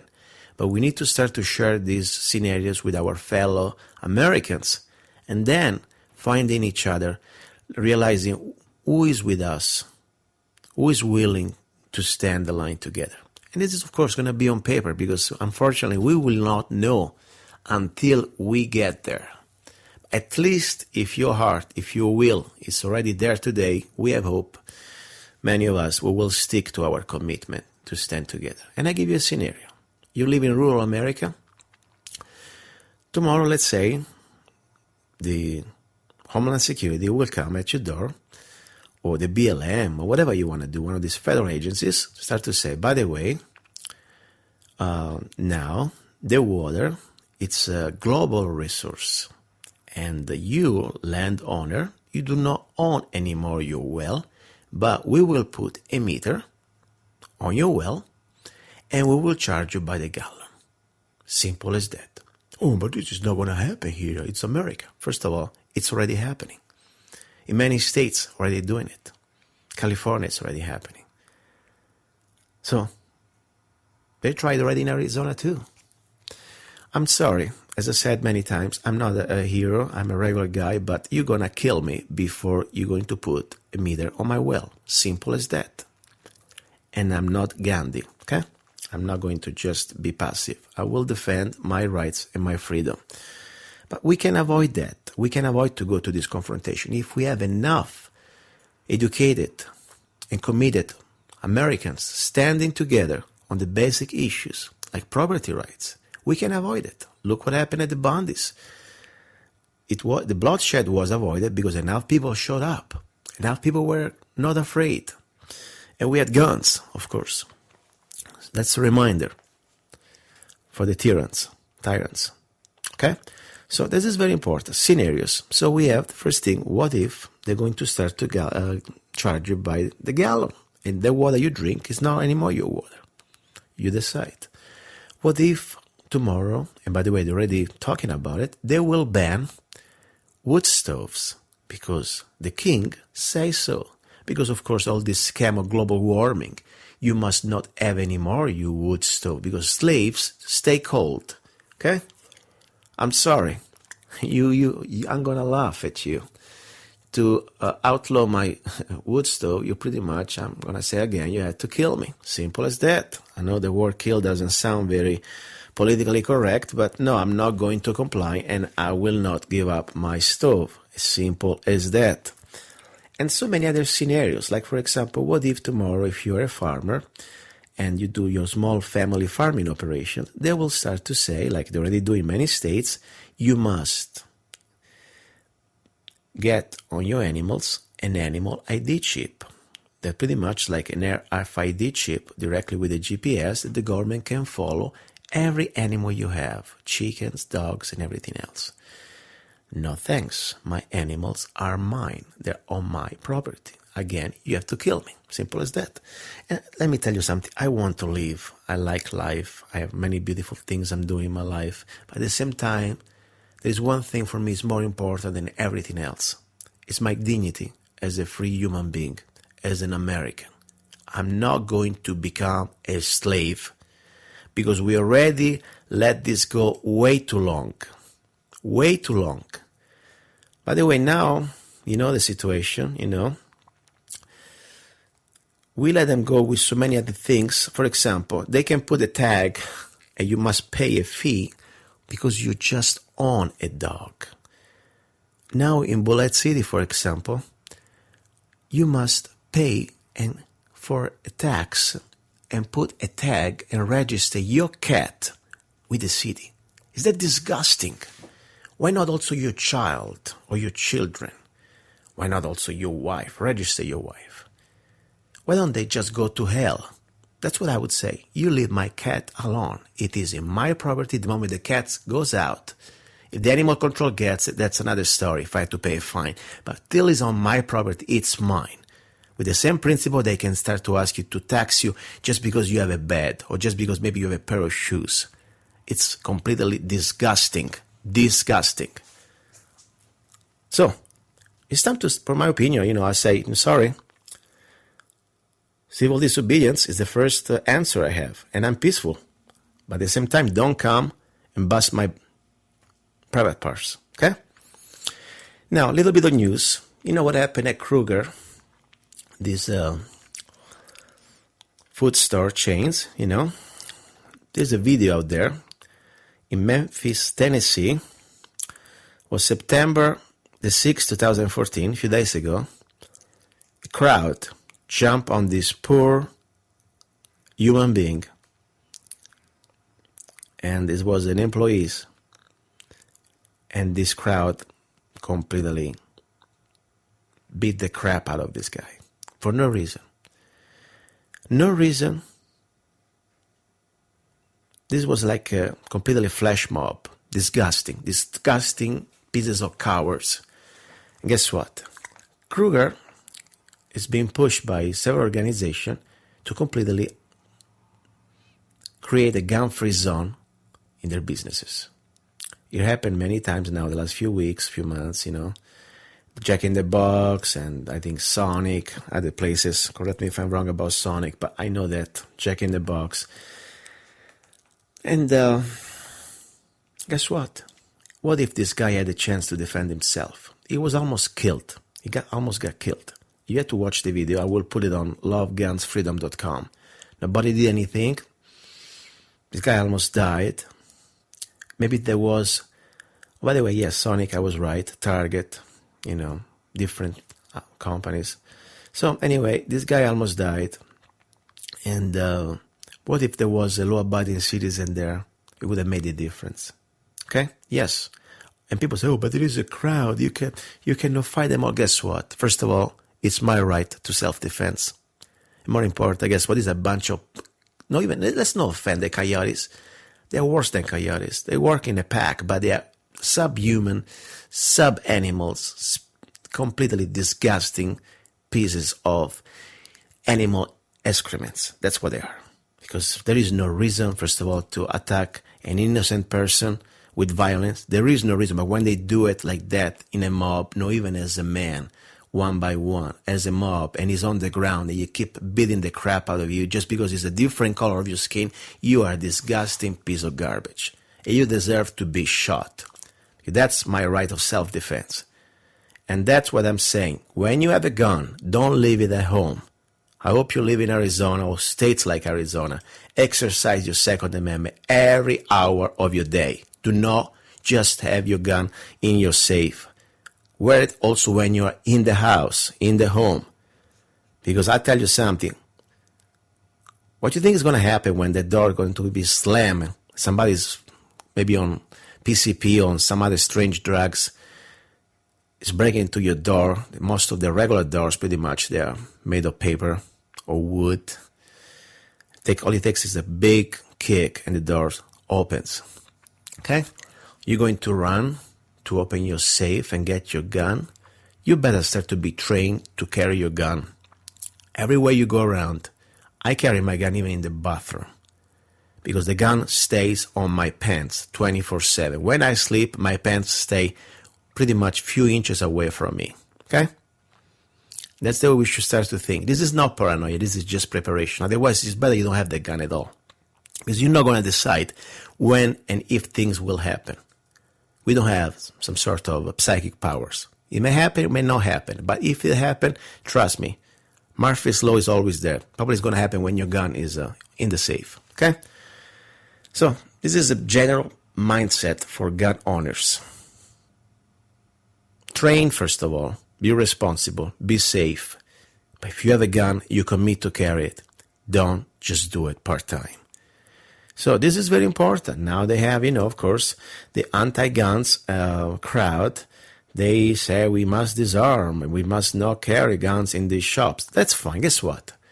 Kroger is a private business. He can choose how to make money or lose money the way they want. The moment that there is a sign, any of this business out there, no guns allowed, I rather to eat rocks and scorpions and snakes for lunch than go shopping at Kroger or any other of these businesses, because I would put them out of business, or at least I would boycott them till my last drop of energy. Simple as that. Okay? So, this is the mindset, guys. I'm sorry. Today, maybe I sound a little bit irritated. I am. Because if we don't get mad, we're not going to win this one. This is not a game. This is getting worse, and worse. Okay? This is the reality. So, I really get saddened when I see this little kid, this young man, working at Kroger. And you see this disgusting act of coward. Let me see if I can play a little bit of audio of this one, because this is very sad, I'm telling you. Anyway, let's pray. That's all I can say right now. And let's start to think about it. That we are living in very, very dangerous times. More dangerous than ever. Has no money down later. Of course, now this is advertisement, but it's getting there. So, another way I would like to remind you, if you have the opportunity, I give you the keyword, Front Sight Nevada, or any other great schools out there you can put your hands on. I have the luck, the opportunity to train at Front Sight. Please, If you're interested to know, to join it, write me. Listen to this. Moments of laughter turned into complete chaos. This video is spreading around the internet like wildfire. It shows a man being severely beaten, kicked, and stomped in the head over and over again. Police say 3 people were attacked last night, 2 Kroger employees, the other a customer. The boys are doing fine as of this morning. They were taken to the hospital last night and then released last night to their parents. They're okay. They're shaken, as you would expect. People we showed the video to today were disgusted by what they saw. For no reason. That's why people are carrying guns. That's why people are dying. That's why people are scared to get out of their house. That's rough. Rough and downright scary. Police say the group of teens started over at Cece's Pizza. They ran across the parking lot toward Kroger, shouting "Fam Mob." It is. It's a gang, one of our local gangs. We are aware of it. A possible gang with no boundaries, terrorizing the streets of Memphis. Police Director Tony Armstrong and Mayor A.C. Wharton say their parents need to be held responsible. We can do a lot, but we can't do everything. And I certainly cannot raise every single kid. We're not going to accept this. Well, they didn't have anything to do, so they went out and formed a mob. That dog will not hunt in Memphis, Tennessee. Dionysus Sisson works with gang members every day. He says this is just one of the ways many of them try to earn a reputation. They have a thing that they call the knockout game, SOS, smashed on sight. And this is what they do. They run to anybody. It don't matter, black, white, whatever it may be. They're trying to put their hands on people. Sisson and Detrick Golden with I Care Memphis are trying to help young people like the ones in this video find a way out. Can you imagine all those kids doing yard work or emptying some old lady garbage can just to earn points so that they can go in the store and get some kind of item, some kind of reward? They're hoping with programs like these, it'll help the kids get out of gangs and off the streets. Okay, first of all, I'm sorry. The guy said they beat everybody. Yeah, that's true. They also get between each other, but most of the time, unfortunately, it's color related. And I have no problems with any color. I don't care if you're white, black, brown, purple. I judge you by your actions. Okay, that's the bottom line. But unfortunately, there are people that they're racist, and they are racist. This is racist for me. This guy was a white guy, and they were this black mob, and it is sad. We're supposed to live in a better America, but I think things are getting worse. And unfortunately, Mr. Obama is part of the problem. He created more racism in 6 years than we had before. But anyway, this is the point, guys. This is just a little make you think. You go out, you try to get some shopping, and you find yourself in the middle of a hell. So we got to start to really believe that this is no more in America that is just, there being crime always, okay? It was crime always. But now it's getting to a new level. It's not even about crime, just about pure evil, okay? So we need to start to think. That's why I believe now more than ever it's important to train. You must train also people that normally don't carry guns. Normally the man, is the guy that carry the gun. But he's the first one that's going to get hit. The wife, the girlfriend, should be your responsibility to be trained, to be behind your man. Because in case he goes down, you're not going to be defenseless. And you're going to be at least the opportunity to change the game. Think about it. Think about it. Think about it. Normally, yes, the guy's going to be the first one to be knocked down. And the evil bastards, they will believe that the woman is going to be easy game. Guess what? Show them that they're wrong. And so the child and the children, with respect of the weapon, and as I said, with also common sense, I believe that, yes, every teenager that has enough body capacity, enough strength to hold a weapon, it should be trained, first of all, in the safety, more important things, in respect to the weapon, and to the basic operations, like loading, unloading, and also aiming. Okay? But I do not believe that a teenager or a small child should have the completely, how you want to say it, I don't know, it's not even his fault or her fault, that completely disregard of logic to start to shoot an automatic weapons. And I am all for guns, don't get me wrong. I want the teenager, the young man or the young woman, even the child, he should know the gun and respect the gun and train with the gun. But there is a weapon appropriately accordingly to your body type. If you are 10 years old, I don't care even about the age, if you are like very light and you don't have enough strength, maybe an air pellet, that's what you should shoot. Maybe 22 single shot with a bolt action. Use some logic, use some sort of respect for also common sense. That's all I'm saying. So this is pretty much today's second hour about guns. We talk a little bit about what type of guns to start to look into it. More important, get any guns you can, and don't forget ammunition. Ammunition, it's going to be the most vital thing, because when they start to dry out ammunition, your weapon is going to be just an expensive, pretty much, weight. Okay?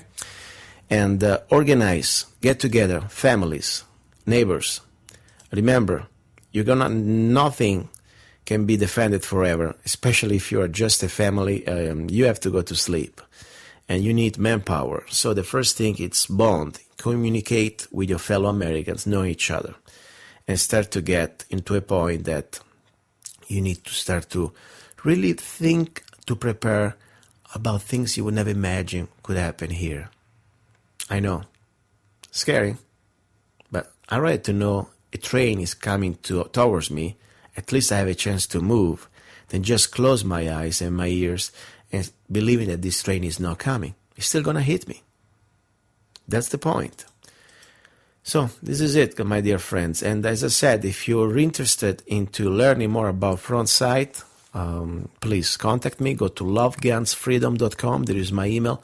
I will share with you incredible videos about this incredible firearm institute.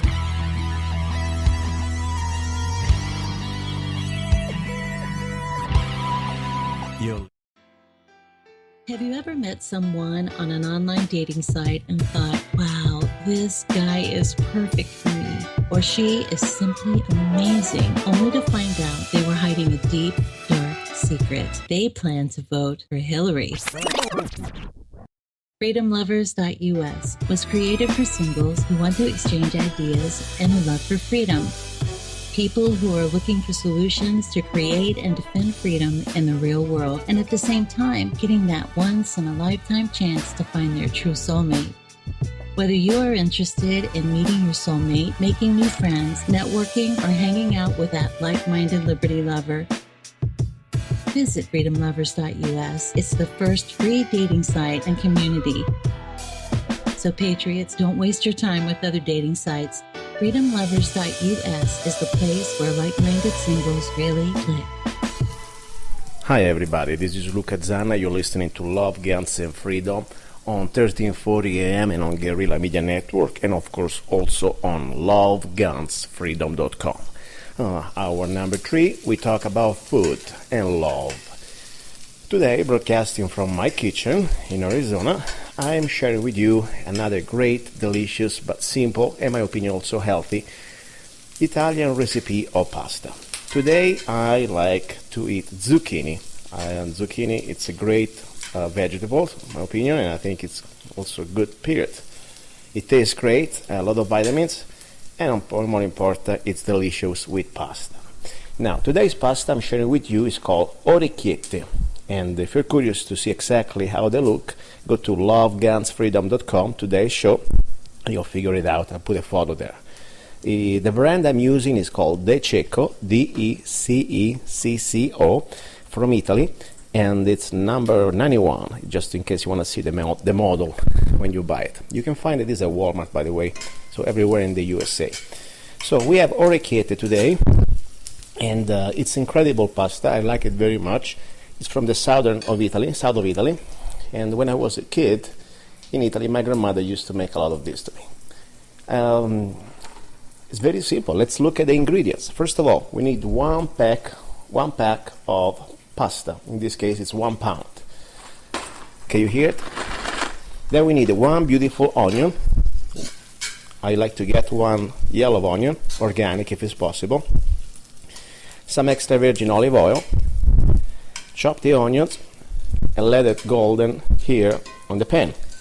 I already started that. Now when you see the onion is already pretty much gold, not brown, you don't want to burn it, you get 4 zucchinis, 4 big zucchinis, okay? Try to get them US if it's possible. You don't want to get stuff from southern border. You never know what type of water they give it to them. I'm sorry, but it's true. And get them organic if you can. So I cut the zucchinis in very thin little circles. Can you hear it? And I put these 4 zucchinis in the pan, in the frying pan, with extra virgin olive oil, and the onion is already been chopped and golden. Now, it's very important that you want to cook this zucchini without burning it, okay? And how you do that? First of all, you need to start to add some water, okay? This is very important. Add some water, because if you cook them without water, they're going to burn. So right now I'm adding water.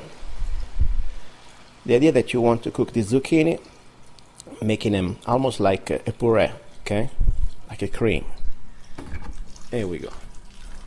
I add enough water. Now they're going to cook with the water in the pan, not too much. You don't want to have zucchini with water. You want to have zucchini puree almost, okay? Now, meanwhile these zucchini are cooking, I have a beautiful stainless steel pot here where the water is boiling. And we are ready to pour the orecchiette. Now, simple as that. The final ingredient that we need is cheese that I would like to start to prepare for when the pasta is done. You can use Parmesan, Parmigiano, or you can use pecorino cheese. I think I already told you a few times before, Parmesan is from the cows, and the pecorino cheese is from the animal called sheep. I guess so. I hope I got it right. Sheep, no sheep, sheep. Anyway, so that's the difference. Parmesan, it's a milder flavor. Pecorino is strong. In this case, I would use anyway some pecorino cheese. I like that. Now, to just finish it up, as the final ingredients, we need to have sea salt and ground pepper and a little bit of basil that we will add at the end.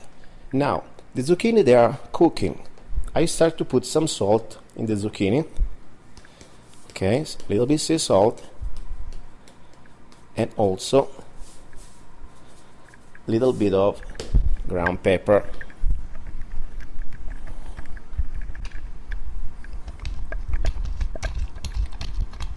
There we go. Simple as that. The pasta is boiling. The water for the pasta is boiling. Meanwhile, today I would like to do something different. Normally, at this point, I always let you listen to some of my songs, record the songs. I write songs. I have more than 100 songs that I produce and published. And by the way, I invite you to go to my website, music website, www.zanna.us. That's my music website. Or you can download any of my songs on Amazon or iTunes for just 99 cents a song. They really helped me, helped the show. And that's why the show can be free, because I don't need to depend on sponsors. You, the listeners, are my sponsors, and I really appreciate that. Without you, I couldn't be here. Now, today I want to give you a little bit of a treat. Normally, I write songs and I produce songs, but I never really sang for you, especially from my kitchen. Now, this is not going to be a professional singing session, but why not? Let's have some fun. I'm from Rome, and I like serenades. Today I want to sing for you one of the most, I'd say romantic in my opinion, serenades from Rome, a little different. And the name of the song is called Roma, non fa la stupida stasera. Roma, don't be stupid tonight. Now, just to let you know, I'm not using professional microphones, and you can hear a lot of background noise, so it's going to be kind of a rough version, but bear with me and laugh if you want. I don't mind. But this serenade is for you, my listeners. Roma non fa la stupida stasera by luca-zanna. Performed from the kitchen. Roma, non fa la stupida stasera. Dammi una mano a fare di sì. Scegli tutte le stelle e più brillarelle che c'hai. E un friccico di luna tutta per noi. Fai senti che è quasi primavera, mannali meglio grilli per fa cri cri. Prestami il ponentino e più malandrino che c'hai. Roma, non fa la stupida stasera. And that was Rome, Don't Be Stupid Tonight. I give you the short translation.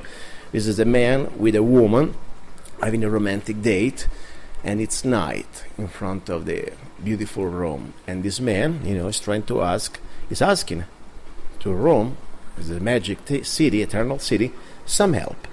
Help to conquer the heart of this girlfriend and hopefully have a nice end of the night. So, all these magic lights and the moon and the stars that you can imagine. So that's pretty much the story. Rome, don't be stupid tonight. Meanwhile, back here, we got the water that is boiling. That means it's ready to hug the pasta and cook the pasta. Put it right now. Wow. Orecchiette. Beautiful orecchiette de cecco, or di cicco, I would like to say. Called de cecco in Italian, okay? Meanwhile, the zucchini are cooking. About cooking the orecchiette, it's very simple. First of all, read what this package says. Normally, they're pretty right. This brand, this type of pasta, they said it at least takes about 10 minutes, okay? And pretty much they're right. Cook for 11 minutes. Now, remember, depends also the altitude, depends what type of water, depends a lot of things. All I say, taste them. When around minutes number 9 or 10, start to taste the pasta. Remember, you want a pasta al dente. Now, you want also be sure that when it's al dente, you don't keep cooking the pasta. So another trick is, don't leave the pasta in the hot water, please. And if you see that you cook it too long, it's almost not al dente anymore, get it under the cold water, okay, when you drain it. Now, let's go for some real music. While the pasta is cooking, before we drain it, I'll let you listen to some real songs. That means, not because what I sang wasn't real, but this is going to be much more professional played, okay? One of my songs for you, my great listeners. You're listening to Love, Guns, and Freedom, luca-zanna, broadcasting from my kitchen in Arizona. Ciao.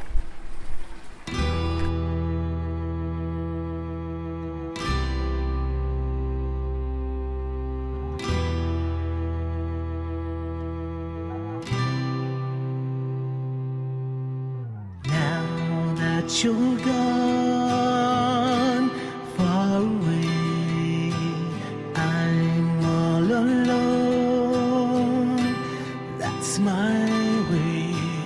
I remember the words we said, the last fight that we had.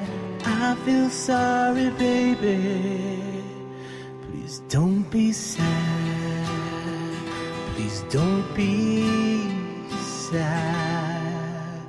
Time, it never stops, it fades away. All I have left is yesterday.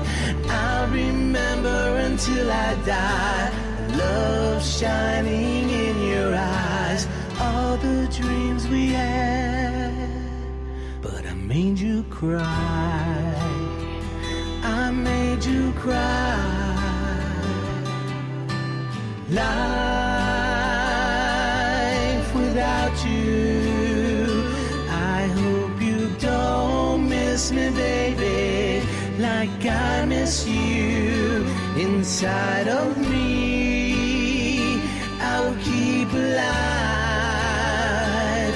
our memories and love until I die. till I die.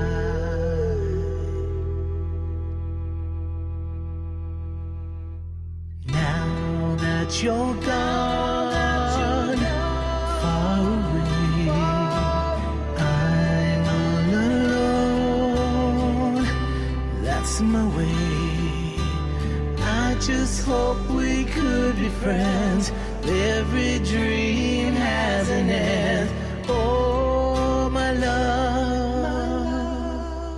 now you're gone.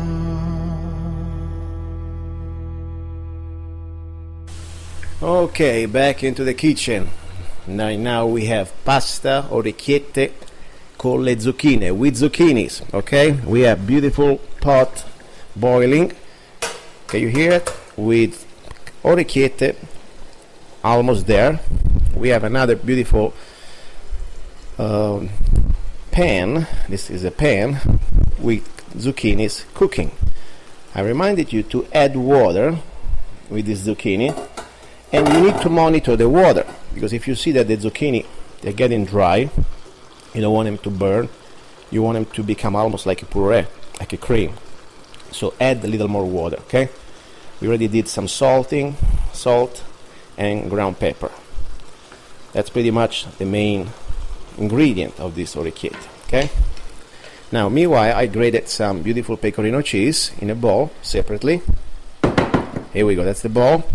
Now, since we have a couple more minutes for the pasta, and I already pretty much embarrassed myself with this other serenade that I sang you a few minutes ago, Roma non fa la stupida stasera, now I want to give you another more of my embarrassment that you can share with your friends, broadcasting and performing directly from my kitchen in Arizona. Luca-zanna right now is going to sing for you O Sole Mio. It's a standard. Everybody in the world, I guess, knows O Sole Mio. Now, I have no idea really how it's going to go because I'm hungry, I'm thirsty, but no excuses. Are you ready? Let's see, hopefully I don't blow up the microphone here, okay? Che bella cosa, una giornata di sole, un'aria serena, dopo una tempesta, bell'aria fresca, pare già una festa.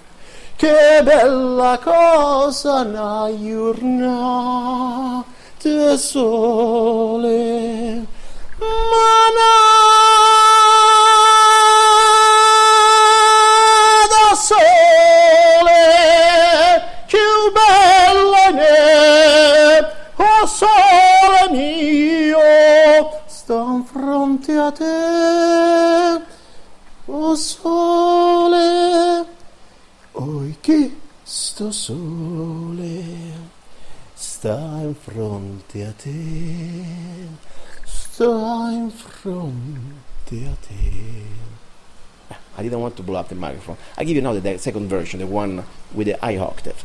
Sto in fronte a te, sto in fronte a te.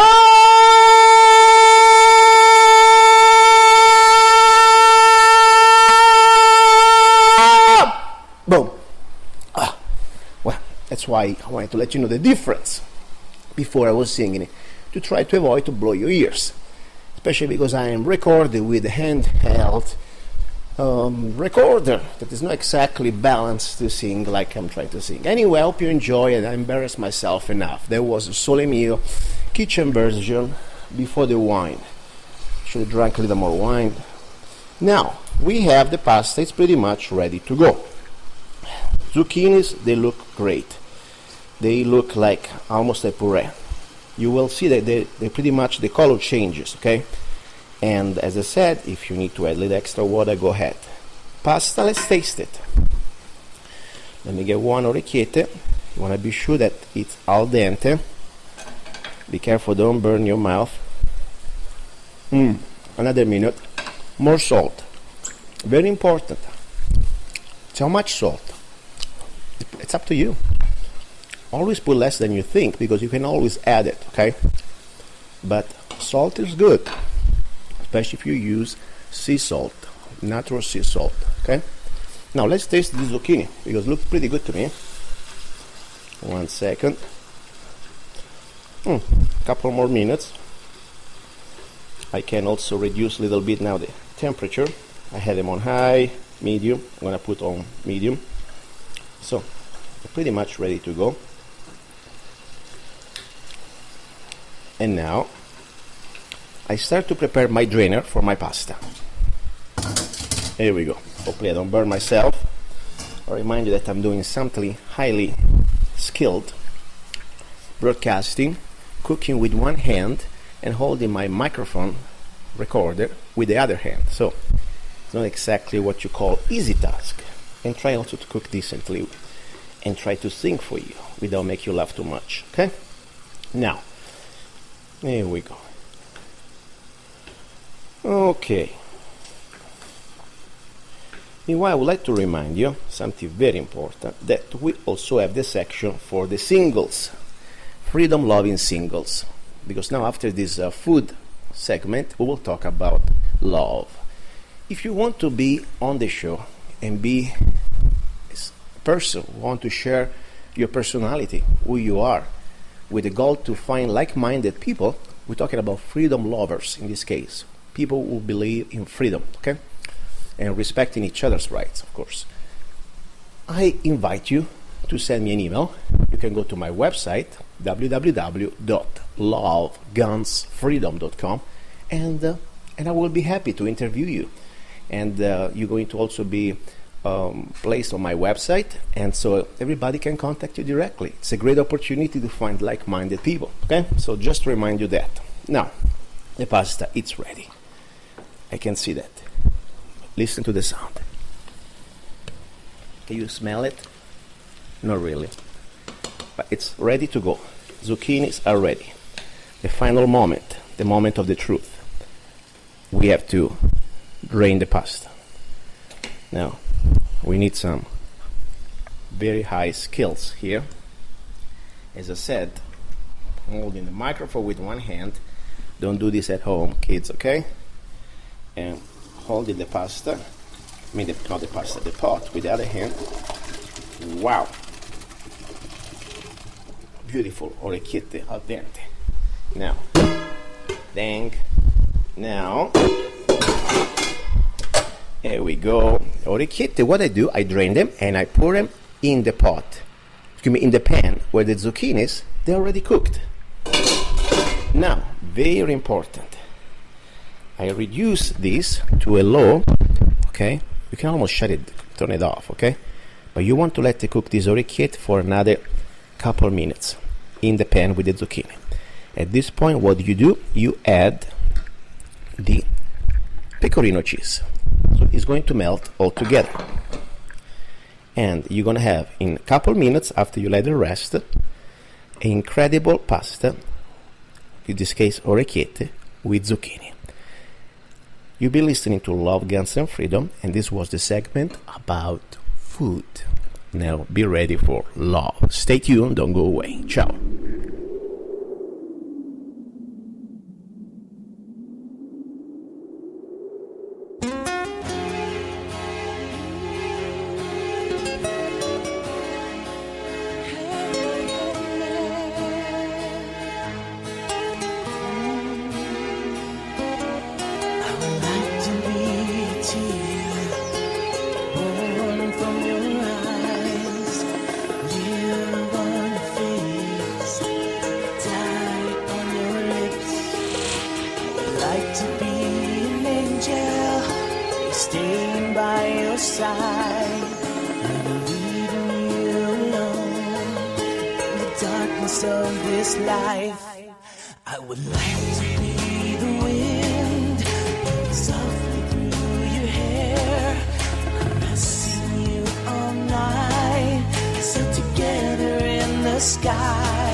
just a man. Oh, baby, and I love you.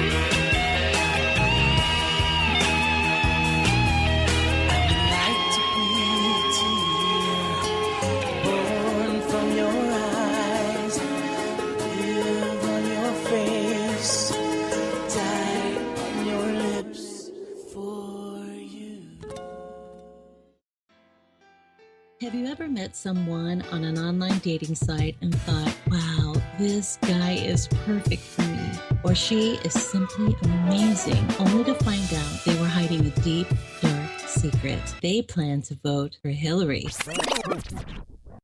FreedomLovers.us was created for singles who want to exchange ideas and a love for freedom.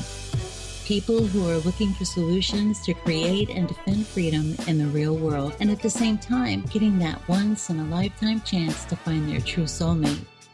Whether you are interested in meeting your soulmate, making new friends, networking, or hanging out with that like-minded liberty lover, visit FreedomLovers.us. It's the first free dating site and community. So patriots, don't waste your time with other dating sites. FreedomLovers.us is the place where like-minded singles really click. Hi everybody, this is luca-zanna. You're listening to Love, Guns and Freedom, hour number 3. We just finished with our great, delicious Italian recipe, and now we're talking about love. I introduced to you a few months ago at this point, the Freedom Loving Single. The website is called freedomlovers.us. And the idea is to meet each other, find each other, individuals, men, women, everything between, who love freedom, regardless our different political agendas or political, party line. We believe in freedom. We believe in respecting each other's rights. That's the idea. Now, I like a lot when I find also on the internet freedom-loving singles from around the world, because I believe freedom does not just know the boundaries. I mean, America, it's a great point. I would like to meet a lot of freedom-loving singles in America, but it would be even better if you can meet freedom-loving singles from maybe Europe, that you can become friends, maybe visit each other. I think it's something nice. When I was in Italy, I used to be living in Italy, in Rome. I always dreamt to find friends, or maybe even just love that from America or from other parts of the world to know each other. Today I have a friend that I found after many, many years. His name is Claudio. He's from Rome, and I think Facebook can be a very interesting tool if used properly. And Claudio is a great guy. He's a guy that I met when I was in my early 20s, and we spent some time together in different parts of the world. And now finally we found each other here on the internet. Claudio, are you there? Yes, I am. Okay, nice to meet you, my friend. I'm so glad that today we have the opportunity not only to introduce you to the freedom-loving singles listeners, they would like to know more about you, but also I'm glad to find you again after all these years. Now, tell me a little bit, or more important, tell us a little bit about you, who you are, how old you are, and what is your, what do you do? Are you living in Rome? What's going on with your life? Go ahead. All right. So first of all, I want to say sorry for my really bad English, because I never speak English when I live in Rome, because here it's not so common speaking English. I have no English friends, so that's it. But fortunately, I spent some years working for a corporation in New York City, so I have the opportunity to improve my English there. But anyway, I know my English sucks, so just, I'm Italian, that's it. And so, what can I say? I am a very, very old friend of Luca. I think I met her the first time in, maybe 25 years ago in Tenerife Island, when we worked both together for some companies there. And now I was on Facebook chat this evening, and Luca called me, but he didn't realize I was the same boy, the same guy of 25 years ago. So it's a really, really a great pleasure to talk with him again. And right, about me. So I am 51 years old now, but I look younger, of course, as well. And I just finished my second life. I can call it my second life, because I started to university at 40 years old, studying psychology. Now I am a doctor, so I'm looking for some new patient, and maybe I will open my own studio. I don't know yet. In the meantime, I am a pretty good photographer, so I spend my time making pictures, reportage all around the world. I travel a lot, as more as I can. And I'm very grateful for this opportunity, because I would like to come and stay for a while in USA. But as you know, for foreign people, it's very, very hard to get a green card. Or wait a second, Claudio. This is great. The idea is you come here to find love, okay? It's not about the you start straight with the green card. Because you just need to speak about myself. This is my next planning for my life, to come and stay and working. So you want to come to America? Not to do with love, but yeah, of course, I'm very, very nice to the opportunity to meet American girls and make new friendship, and maybe we can exchange visit. They can come in Europe to visit us, or Rome especially is a wonderful place anyway. So, okay, perfect, Claudio. Great, Claudio. One second. Let me stop you. Great. So you live in Rome, you are a psychologist, and you are 51, and you're willing and looking to come to America. You would love that, to come here to work and maybe even start a new life, right? Sure, of course. Great. This is great. This is a great attitude. So you would like to find a like-minded woman. You're into women. And what is your ideal woman? Let's start with that. What is exactly the ideal woman you're looking for? That's a $1 million question. First of all, she must be very independent, maybe. Nothing to do with kids or previous life, problem like this. Of course, she must be nice and pretty girl, pretty woman. And she must like to travel a lot, and she must be very open-minded. That's it. Okay, so you want an independent woman, beautiful, with no family attachment, not with former boyfriends or husbands or kids, whatever, and that is willing to travel around. Okay, interesting. Now, since the show is called, of course, Freedom, and we're looking for freedom-loving people, and I'm not going to start to ask about politics, especially because we have different type of, reality, political reality in Europe and in America. But still, freedom, it's freedom. If you can identify yourself, okay, in some sort of a political figure of the past or the present, somebody that you believe would represent your ideals, when it comes down to freedom, or the freedom of the rights of the individuals. What is the person that would identify yourself politically? Yeah, it's a very hard question, because in Italy, as you maybe know, the political scenery is very, very different from years ago.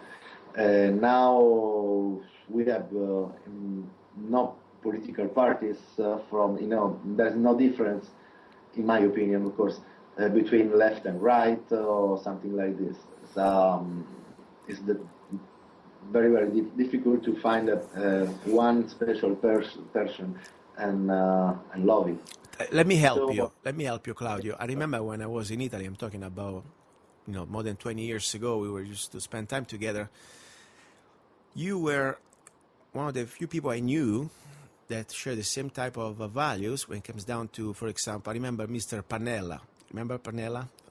Partito Radicale, okay? And I don't know exactly what happened to him, but one thing I like about him on some aspect, that I didn't agree with everything with him, but one thing I agree with him, that I believe that we as individuals, as human beings, government should not tell us what we can eat, smoke, or drink.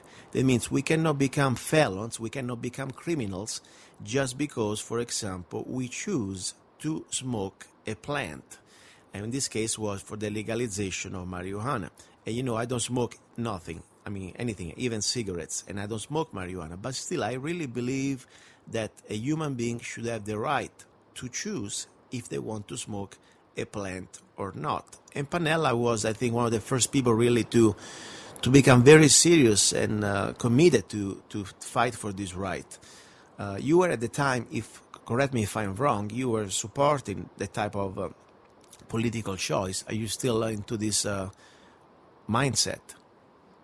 Yeah, of course. My way of thinking it didn't change in these years. So I really believe that every single person must have the possibility to choose the way of life or interest on anything, without any interference from government or from politicians, etc.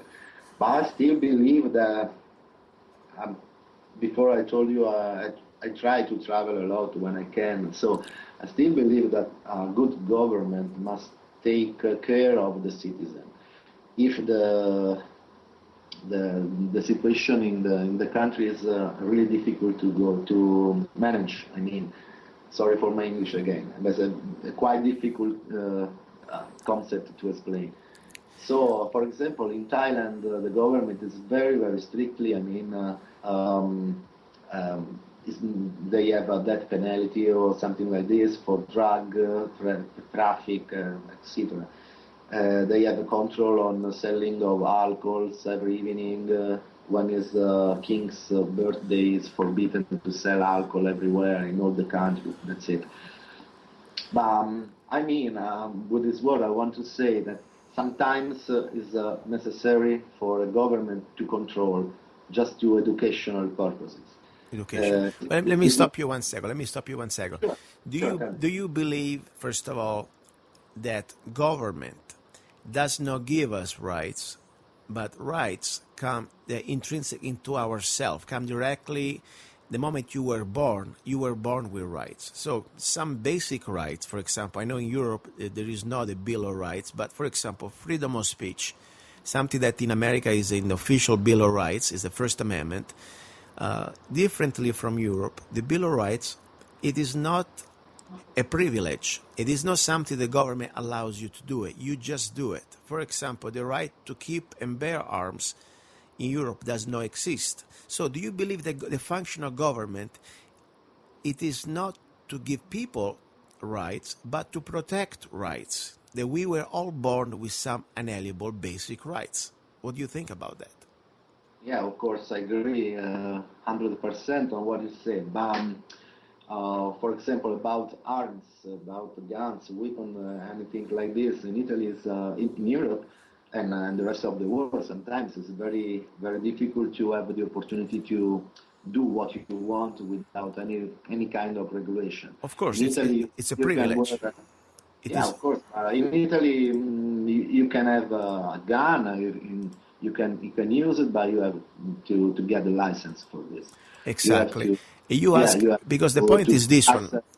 Medical visit before a psychiatric visit. It's not possible in Italy to give a weapon to a crazy man, of course. No, even here, don't get me wrong, even here, if you have some mental problems, you are not allowed to have a gun. We have legislation. But the point is different. One thing I learned first, in Europe, we still under the same type of mentality from the kings and emperors, that you are subjects, like for example in England, and the crown or the king, in this case the state, since kings supposedly they are gone, most of them, allows you to exercise through a privilege some basic, not even rights, it's a privilege. For example, the fact that you want to have a gun in Arizona, I don't need to ask permission to anybody.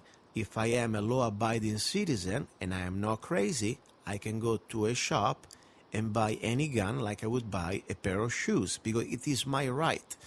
The moment that I ask for a permit or a license means that this is no more a right, but it becomes a privilege. So I'm asking to the king, or in this case the state, the permit to exercise that right. But now let's go back to love. What is your most incredible quality, and what is the quality, or the part of your personality that you kind of not so sure, and you would like to warn the potential beautiful independent woman? So what is your best quality? What is your worst quality as a man? Wow, it's difficult again. Will you pay me after the interview for this? I mean, I don't know. Maybe my best quality is I'm really curious about anything. Maybe that's why I can do a lot of work. Really curious about anything from technology to travel, to human being. I read a lot of books and travel a lot, so never stop to find something exciting. Okay, so you're a curious person, and you're always looking for new things to learn. That's great. Now, what is your worst part of your personality, or something that, I don't say worst, but something that you would warn the potential person that come close to you? So what is the part? I think my big limit is that to realize myself and to do all the things that I love to do, I always need the presence of other people. It's very difficult for me to do anything by myself. I find the big difference is anything become boring if you do by yourself. It's better to share pleasure, to share a picture, to share anything you do with a person you love and you like. Okay. And the question, do you, what is the biggest turn off when you meet somebody, a woman, let's say a beautiful woman, something that from outside looks great? And first of all, what type of woman would you like? I mean, you have any preference? You like blonde, you like brown, you like black, you like orange? What type of color, what type of body type you like? Wow, it could be a pornographic discussion at this point. I mean, maybe I prefer blonde girls, I think. I prefer the very nice contrast. You know, I'm a photographer, so I'm talking about aesthetic points. I like very much dark hair with blue eyes, for example, or blonde hair, anyway. I don't like fat people at all. Okay. A very nice body is a must for me. Okay, physically we got it down. Now, what is the biggest turn off? You know, even when you find this incredible, good-looking woman, what is if she says something that really turns you off, you say, oh my gosh, why she said that? What is something that will really destroy even the attempt to go there and know her better? Honestly, I have a lot of these in my list. Okay, give us one. Come on.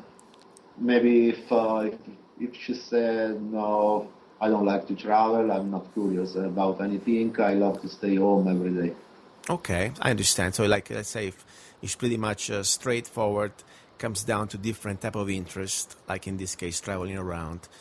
Listen, I think it's exciting because you are a single man, you are a smart person, you're willing to travel to America, and maybe there are some women out there, I'm sure there are more than one, that would like to come to Rome and maybe just have a new friend. Remember, the idea of freedom loving single is not just to date, to become husband and wife, but also just to become friends, network, and knowing each other. So what I'll do is this. If you send me a photo of yourself, I will post it on my website, www.lovegunsfreedom.com. There is a section called Love, and you go there. I will put your photo, if you agree, and link directly to your Facebook page, so people can directly contact you and exchange information, maybe become friends, who knows. And then also I invite you, and I invite every listeners to go to the new website that I launched a few months ago, www.freedomlovers.us. It's completely free, and you can upload your photo, your information, also a video, and there are instant messages, chat rooms, and many freedom-loving singles from around the world. So please do that, and I wish you the best luck. And meanwhile, I really want you to come to visit me. That would be great to see each other after almost 25 years. You know where I am, in Arizona, and maybe, who knows, maybe you can find a nice Arizona lady to become friend. Okay, thanks a lot for the opportunity. I will send you a picture of me as soon as possible, and okay, good luck for your anything. Okay, be good, Claudio. Ciao, stay tuned. He's a songwriter, a poet, a rifleman. I'm not afraid. And a constitutional activist. I'm not afraid. Italian by birth. I'm not afraid. American by choice. luca-zanna. I'm not afraid. And his new CD, Love, Guns, and Freedom. 16 powerful songs on one CD from the heart of a patriot.